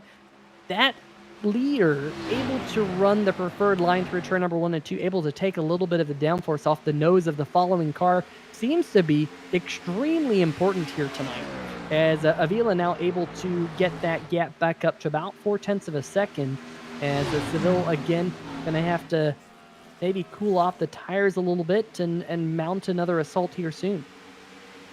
Yeah, absolutely. You don't want to make that move too early. You don't want to abuse the tires too early. You want to leave some in the tank for the end of the race, but you also want to gauge what you have right now. If you don't see what you have, you're not going to know what to do later on in the race, and when it comes to go time, you could be learning all over again. That's not the time you want to learn. So you want to see what you have without cooking the tires too bad. Yeah, you don't want to cook your tires here, because bad things can happen, and that bad thing is usually that red and white stripe. Ooh, Michael Larch in the number 3 machine might have just had a little encounter with the outside wall, just went from 6th back to 8th, just got passed by Michael Krobach and Greg Evans, whose internet connection has stabilized. So Evans now back up to 7th, trying to run down Krobach. AJ Digby has quietly crept up into the top 5. How about that for the High Flow Industrial and Environmental Services Chevy Camaro right there? Adam Jersky in the 69 up into 4th.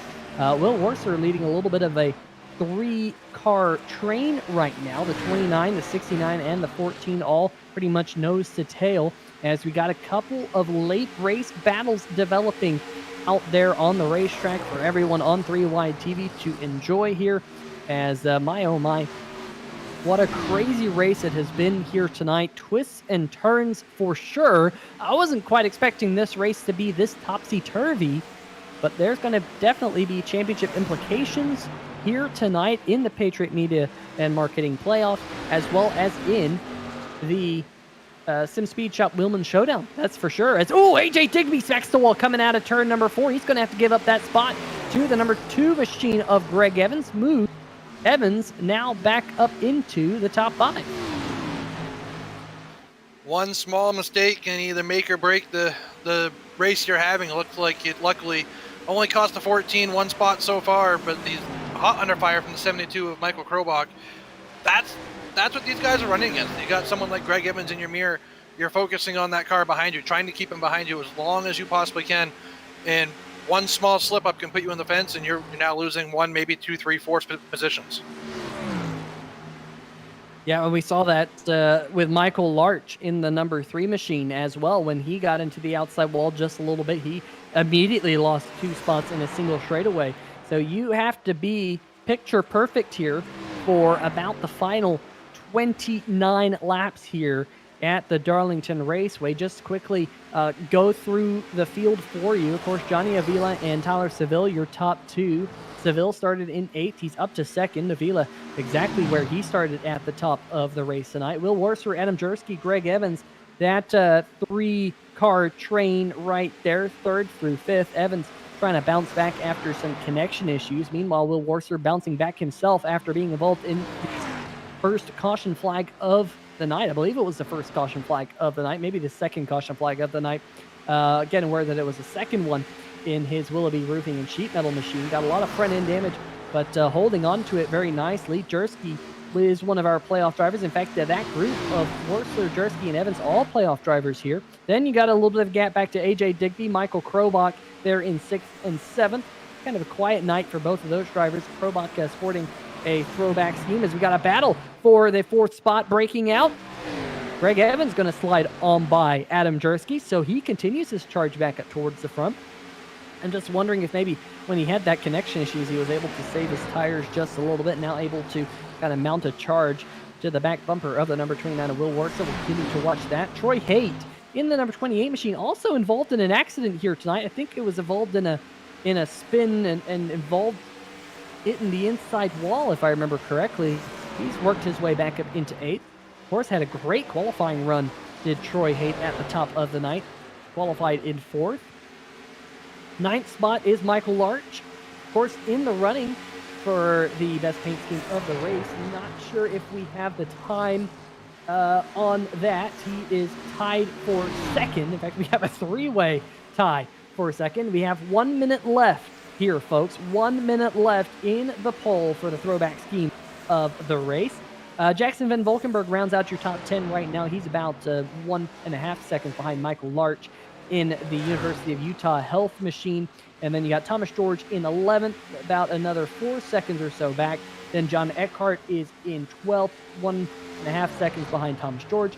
And then back behind them is Alan Young, who's still trying to recover from his 3/4 spin. I won't call it a full spin on the front stretch there, Jordan, but a 3/4 spin for Alan Young. Lost a lot of track position. He's about 16 seconds behind the race leader, and he's going to need another caution here in the final 24 laps if he wants to have any shot at picking up positions, because he is about 4 seconds adrift to John Eckhart.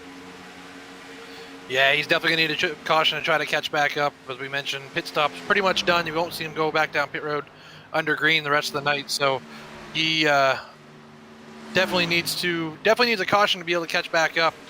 And sorry, I had something come across my screen that made absolutely no sense. It had nothing to do with this, but it distracted me like a squirrel, so sorry about that. Well, I'll tell you what, one thing that popped up on my screen was the pace of Johnny Avila. He has turned on the jets up to a 2-second lead in just a matter of laps. When we started that through the field, Tyler Seville and Johnny Avila were pretty much nose to tail, but Tyler Seville now falling back into the clutches of Will Worsler, who's maintaining a healthy gap back to Greg Evans. I did just see Michael Larch pull off the pass on Troy Haight for 8th, so move Larch up into that 8th spot, still a ways back behind Michael Krobach, but the best battle for position right now is between AJ Digby and Michael Krobach. That would be the battle for 6th position between a couple of your playoff drivers. Digby, notorious for being one of the most difficult drivers to pass out there on the racetrack, will be making that number 14 here extremely wide. As as we close in on 24 laps to go here at Darlington. And this is a racetrack that can be pretty difficult to pass on, Jordan. That it definitely can be. And if you want to make your car just a half a car width wider, you easily can do it and make it really hard for the guy behind you to try to pass you. And with it being Michael Krobach right behind AJ Digby right now in this situation, it's easy to do. Michael, one of the nicest guys in the league. Very rarely do you see him in any sort of incident of any kind. I think last year he went almost the entire season right up until the final race without even getting a caution credit to his name. So I think sometimes drivers might take a little bit of advantage of that knowing he's behind him. But I've also seen Michael put the bumper to people that take a little bit too much of advantage of it. So it's a fine line to walk. Like you mentioned, AJ is a really tough competitor to try to pass. I always had troubles trying to pass him. He didn't make it easy on you, and that's kind of what makes it fun. You don't want someone to roll right over. You want to be able to race them hard, and you want to be able to race them clean, and I think that's what we're going to see out of those two right now. And I believe it was at this very racetrack. You mentioned Michael Krobach possibly getting steamrolled a little bit by some of his competitors. I believe it might have been this racetrack 1 year ago where Michael Krobach was involved in a late race incident, I believe. And Krobach got turned around on a late race restart, if memory serves me correct, and it knocked him out of the playoffs. So that was either Krobach or his teammate Brian Yaz. I can't remember which of the two Loud Pedal Motorsports machines it was, but I would put money on it being Michael Krobach, if memory serves me correctly. So Krobach is one of those drivers, very, very clean race car driver, and going to try and do all he can, I'm sure, to run down that number 14, but they are maintaining a healthy gap between one another, although Michael Larch is starting to loom a little bit larger in the rear of that number 72 of Krobach, as Michael Larch going to close all up on the back bumper of Michael Krobach. Now, we are hearing that, I'm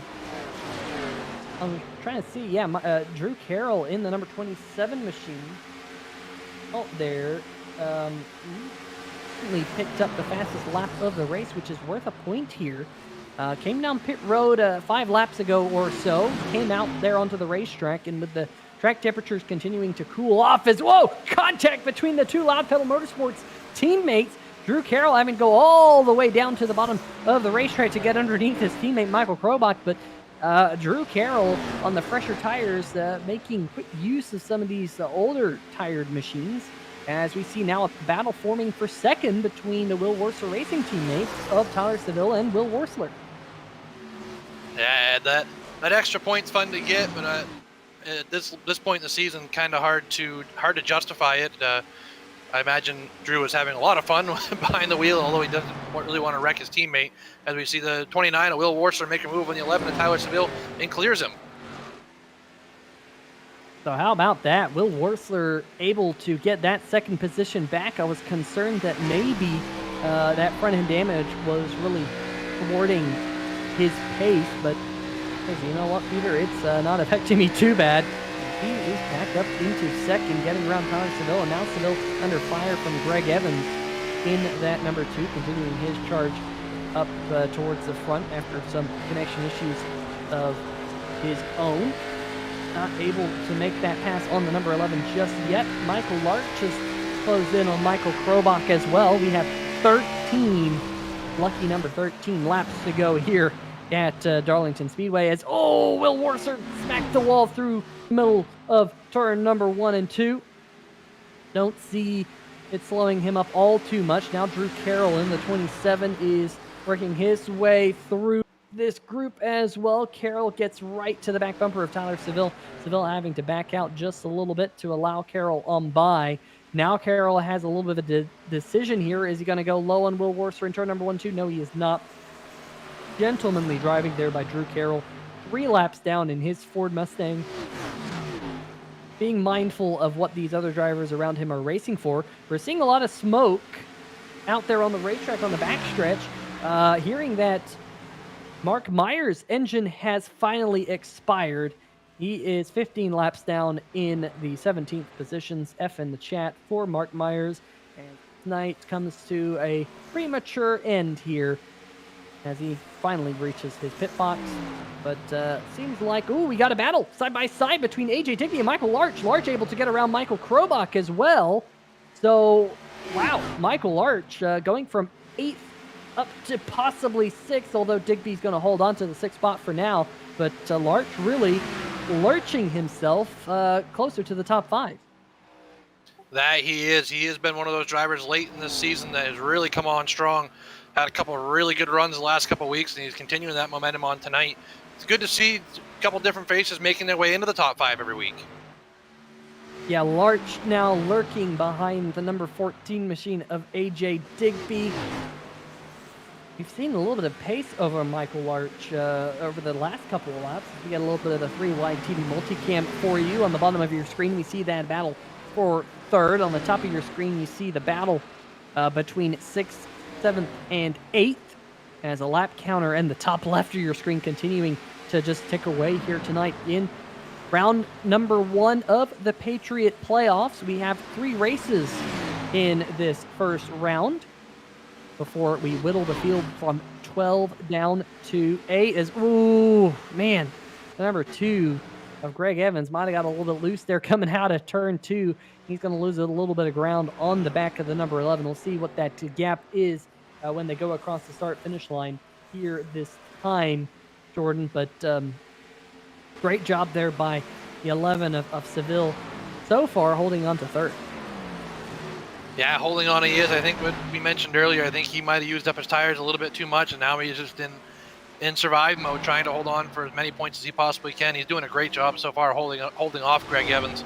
Like we mentioned before, you can make your car about a half a car length lighter, and it makes it that much harder to get by. Really, the only way you're going to get by someone when they do that is to either wait for them to make a mistake, so you kind of put it in their hands, or put it in your own hands and try to move them out of the way. But that could turn costly really quickly depending on where you do it here. Yeah, that could, like I said, definitely turn costly very quickly. It's not like a short track, really. You're carrying so much speed around this racetrack, 140 plus miles an hour in turn number 1 and 2, and near on 180 before you get off towards turn number 3. This racetrack, if you ask the NASCAR historians what the first ever super speedway was, a lot of people would tell you Darlington back in the day was the first ever super speedway, because it was the highest bank racetrack. You could take turn number 1 and 2 flat out back in the day. And, you didn't have all that horsepower back in the 1950s. So you could pretty much flat out this entire racetrack. It was a super speedway back then. And then, of course, Daytona and Talladega came along, and they become what we now know as a super speedway. But this racetrack is still to this day one of the quicker racetracks that NASCAR goes to, especially right there before they lead off into turn number 4, as this battle between Michael Larch and AJ Digby not backing down here. Up at the front of the field, Johnny Avila has checked out. Here comes Michael Larch. Got a good run through the center of turn number 1 and 2. They're going to be side by side down the backstretch. Can he pull off the pass here going into turn number 3 and 4? We've seen that low line through turn 3 and 4 be strong. AJ Digby pinches him down. There's contact. There's more contact. They continue to beat and bang off one another. Larch gets loose. Larch down there on the bottom side of the racetrack. He's going to have to check up, and now Krobach gets on through. Great battle here for the 6th position between all these drivers. Michael Larch trying to show as much respect as he possibly can to the drivers running for the playoffs, all while he still wants to try to finish in the top 5. He wants to get as good of a finish as he can. He wants to build momentum up before he rolls into next season and hopefully make a playoff push for himself next season. Krobach got all the way to the back bumper of the number 14, as I'm also seeing Greg Evans has got around Tyler Seville, so move the number 2 up onto the podium here tonight. There he is. So some late race passing happening out there on the racetrack for some important positions amongst some of these playoff drivers. We'll see if we can possibly get a look here of the 3-wide TV multicam. Got the battle at the top of your screen between Digby, Krobach, and Larch, 6th, 7th, and 8th. And then on the bottom of your screen, you see that I think Greg Evans finally able to start pulling away from the 11 of Tyler Seville. But somehow we're down to just 2 more laps to go here tonight in the Patriot Media Marketing Playoffs, round number 1. It is the Southern 200, brought to you by our friends over at Sim Speed Shop in the Wheelman Showdown. And what a race it has been here tonight, Jordan, as we race towards the white flag with Johnny Avila coming out of turn number 4. Johnny Avila takes the white flag. He's got one more circuit around the lady in black, one more perfect lap, and he is going to punch his ticket to the next round. It looks like we have trouble off of turn 2. The 88 of Thomas George and the 41 of Tim Knott, they slide back up the track. Caution won't come out as we are under the white flag, as the leader has to make an evasive move. This is a dangerous spot for the 88 to be sitting. Yeah, the 88 is turned sideways on the racetrack. Avila does a great job of avoiding it. The 88 just staying locked down there against the wall, and Avila will come across the line and win the Sim Speed Shop Wheelman Showdown Southern 200 here at the Darlington Speedway. Worsler Evans finishing 2nd and 3rd. Tyler DeVille and Adam Jersky rounding out your top 5. AJ Digby able to hold on to 6th. Michael Krobach 7th. Michael Larch in 8th. Troy Haight rounding out your top 9. Here comes Ben Volkenberg to round out your top 10. John Eckhart come across the line. Alan Young, unfortunately unable to recover completely in 24, going to finish 12th. And then Thomas George will come across the line, and that is going to do it here for the field.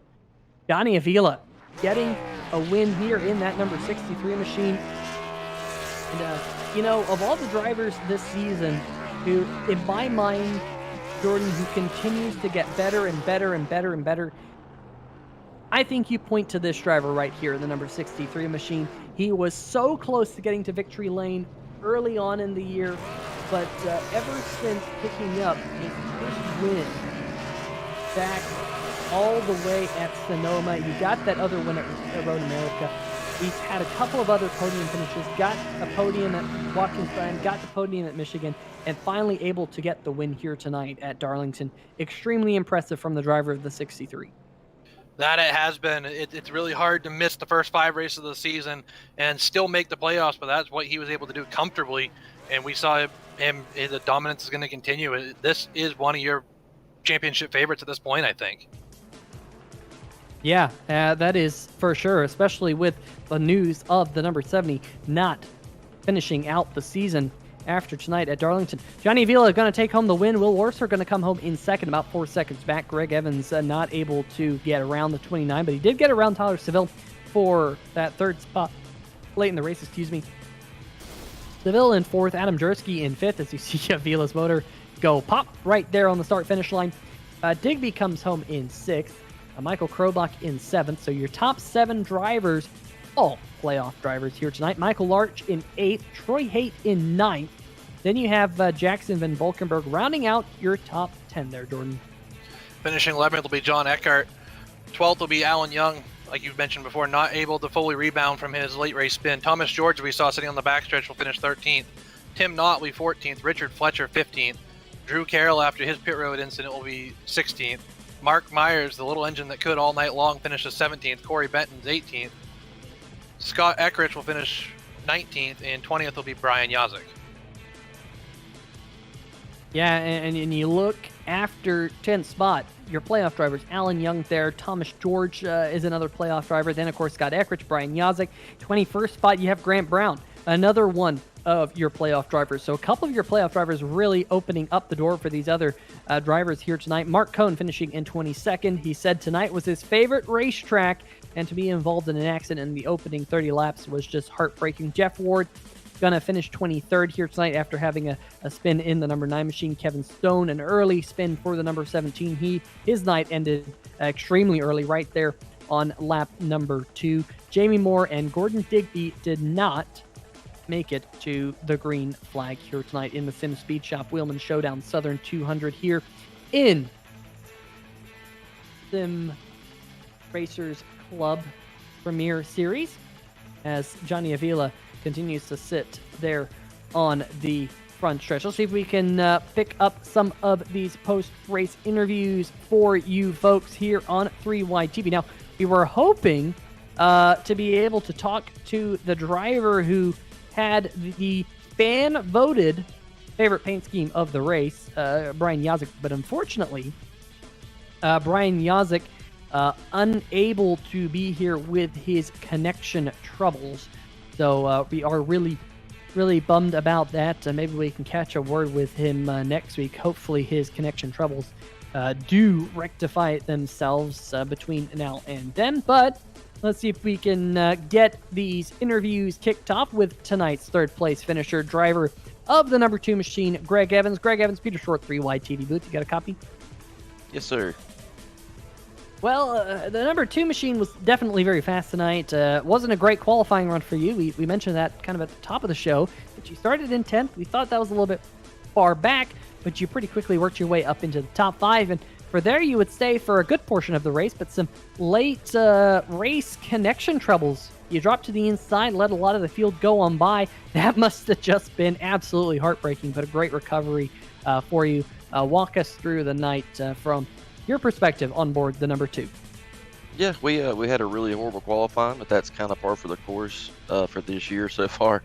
Worked our way up, got up to third, and go up to second eventually, and then I thought we was in a pretty good position to be able to race 63 for the win there, and then it's just one of them things. You have good connection all year long, don't have any issues, and then the playoffs come, and lo and behold, it happens. So yeah, we've had to fall back to like 11th place, and then just worked our way up, man. My tires were pretty much done after starting second, and then going back to 11th and coming back to third. They were done for, but that's part of racing, especially on sim racing.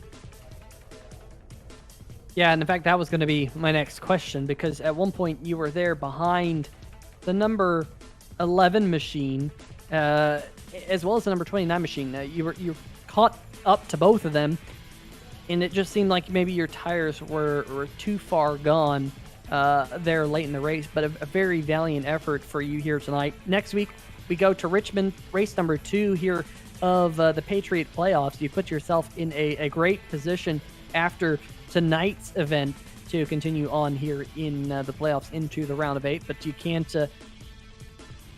rest easy all too much, because Richmond can be a little bit of a crapshoot with it being a short track. What are your thoughts about the 3/4 mile Richmond Raceway next week? Oh man, I really like Richmond. It's a lot of fun. It felt really good tonight to have some extra horsepower that we've been missing on all these 1.5 and 2 mile tracks, and actually be able to drive your way to the front. I think Richmond will be a good race for us. And hopefully Charlotte, the road will be next, and we'll get through the first round. Second round, I think, is going to be the trickiest, with Las Vegas, Bristol, and then Talladega being right there at the end. I think last year coming to Talladega, we actually got into the playoff, the last championship chase 4 on the last lap. So like I said, we gotta keep our focus on Richmond. Have a good race there, and then hopefully we'll be in a position where the Roval we can just kind of go for a W and see what happens. Yeah, definitely going to be a fun one next week. And Greg, we'll be keeping our eyes on you and that number 2 machine. But hey, before we let you go, any shout outs for you here tonight? Yeah, man, I definitely got to thank Hacksaw PC, Maverick Concepts, iRacing, iFlag, Carolina Simworks, my guys from Steel Horse Racing. Jersey and Harness isn't getting a race anymore, but I got to thank those guys. And we had Thomas J. George in there with us tonight, and just got to thank all those guys. Help you with the strategy, and it pays off. Absolutely. Well, Greg, thanks for joining us up here in the booth. Congratulations on your 3rd place finish. Sorry it didn't quite turn out the way you wanted it to, but all things considered, a big night for you here in the playoffs, and hopefully that continues next week for you at Richmond. Best of luck. Thank you, guys. Have a good evening.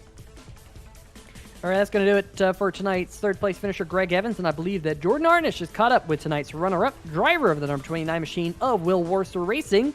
Will Warser Racing himself there, Jordan. Will Warser, 2nd place finish tonight. Walk us through the entire night. We know he had a little bit of issues early on in the race. Walk us through what you went through all night long. Yeah, so my plan going in was to kind of use the first half of the race for just kind of not overdo things, and just kind of use it to get comfortable. and worry about racing second half. And I was trying to do that. It looked like the 28 and 88 got together their first 25 laps or so, and I kind of got in the back of the 88 and gave me a little bit of front end damage. Apologies to him. I didn't really have time to react, but I went in and got it fixed on the pit stop. I just kind of, ate that one there, and that's on that stop, and got it fixed, and kind of let it eat on that next run that went kind of long. I didn't really have much left, but I did do pretty good at making up some ground, and I think for the first time all season, I gained a spot coming out of the pits, and before I knew it, I was battling in the top 3, and it just kind of, it worked out.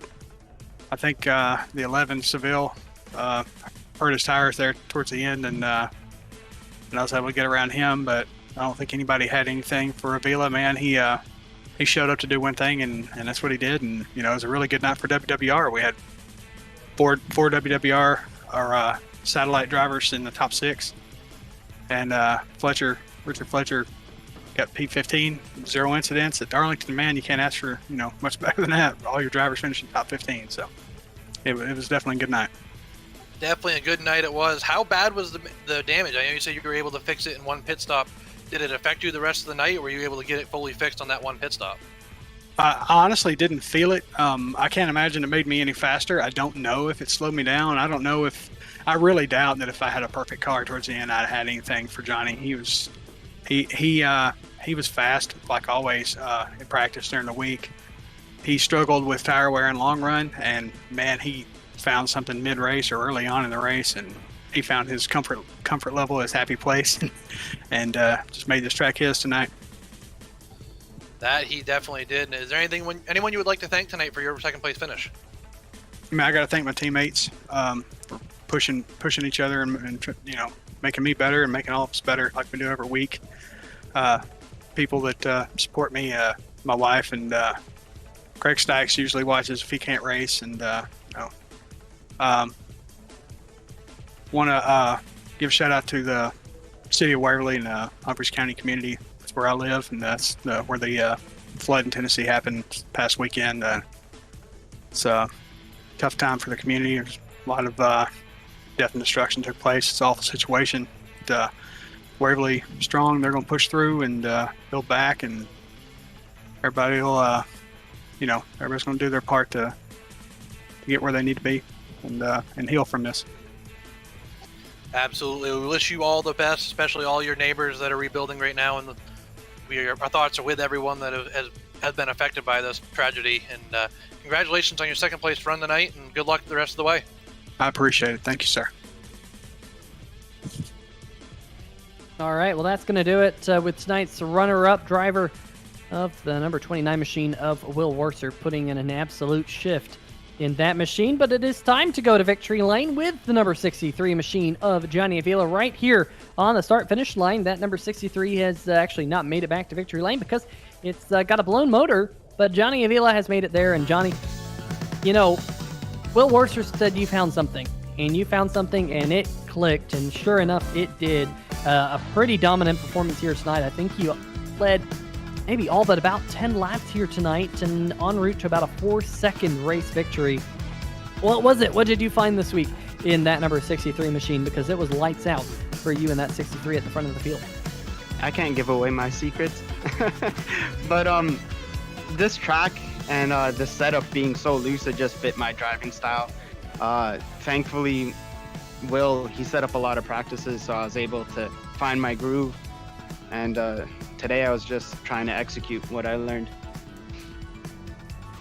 Well, you definitely executed it to perfection. Your third win so far this season, and surprisingly so, your first win on a oval. You've got, of course, 2 wins to your name on a road course. You've been knocking on the door, of course, a couple of runner-up finishes, quite a few podiums now. But how cool is it to finally get that monkey off your back and get the win on an oval? It feels great because these guys are so fast, like Greg, Scott, everybody. Like, it's really hard to beat them on any given night, and the fact that I was able to hold them off for the most part was it feels good to win like this. Yeah, definitely important for you in that number 63 machine. And looking at the bigger picture now, the playoffs. Getting into the next round in that number 63 machine, I bet you, after getting this win here tonight, you are very excited to kind of rest easy now over the next couple of weeks. Oh yeah, it feels great because you never know what can happen, and all of these guys in the playoffs are in the playoffs for a reason. So the fact that I don't have to worry so much for the next couple of races is definitely a huge weight lifted off my shoulders. Well, absolutely. Definitely going to be a lot of fun watching you let it all hang out over the next 2 weeks. Of course, we got, or next 2 races, I should say, next 3 weeks. Next week, of course, we got Richmond, another racetrack that's fairly difficult. Darlington, I would categorize in one of those difficult ovals, and definitely not a cookie cutter racetrack. Richmond, I'd put in that same boat. What are your thoughts about going into Richmond next week? I'm going to have to work on that track because I think when we were here earlier in the year, I finished 13th or so. So I definitely need to work on getting my speed up because if I can figure that track out, it might help me for Phoenix, and that'll be an important race. Yeah, they always do say that Phoenix and Richmond race very similar to one another. That saying has been around now for quite a few years in NASCAR, but hopefully you can find something during the week, and that's a little bit easier going into Richmond Raceway. Put in that time similar to what you did this week. So best of luck next week. But hey, I know you got some shout outs to give out, so let's hear them. Well, first of all, I just want to shout out and give a prayer to everybody in Tennessee because the floods and all that, it's been devastating. Hopefully they can all come together and rebuild. And then I got to just thank my sponsorship on the car, Willoughby, Lakeside Automotive, and Will for setting up all these practices. It's been a hard week, but I'm glad that we were able to perform really well tonight, getting that 1-2, and then Tyler getting 4th. Yeah, definitely a stellar night for Will Worcester Racing and everyone in that fold here tonight at Darlington. Best of luck next week at Richmond there, Johnny, and enjoy your win here tonight. Thank you. Have a great night, guys. All right, that's going to do it for our victory interview with driver the number 63. And Jordan, I think we're going to be looking back on this race here throughout the playoffs with all the chaos that went down, featuring a lot of our playoff drivers. That's for sure. Definitely, this race could have some pretty significant implications. Yeah, it definitely could. Definitely not what I expected. I would have thought a little bit smoother sailing for everyone, but unfortunately, connection issues for some, caution flags falling at inopportune times, a couple of drivers getting caught up in wrecks. Really have shaken things up a lot. Made it a lot more fun going into the next event. Yeah, that is for sure going to be fun to see how the point standings shake out after this one. But folks, we really appreciate each and every one of you joining us here on 3Y TV. Big shout out to our friends over at Sim TV for the camera angles that we bring you each and every week here on the channel. But before we go, we are going to leave you here tonight in silence in memoriam of the people who passed away there in Tennessee. And of course, we'll see you next week, same time, 9 o'clock Eastern, here on 3Y TV at Richmond, here in the Sim Racers Club Premier Series.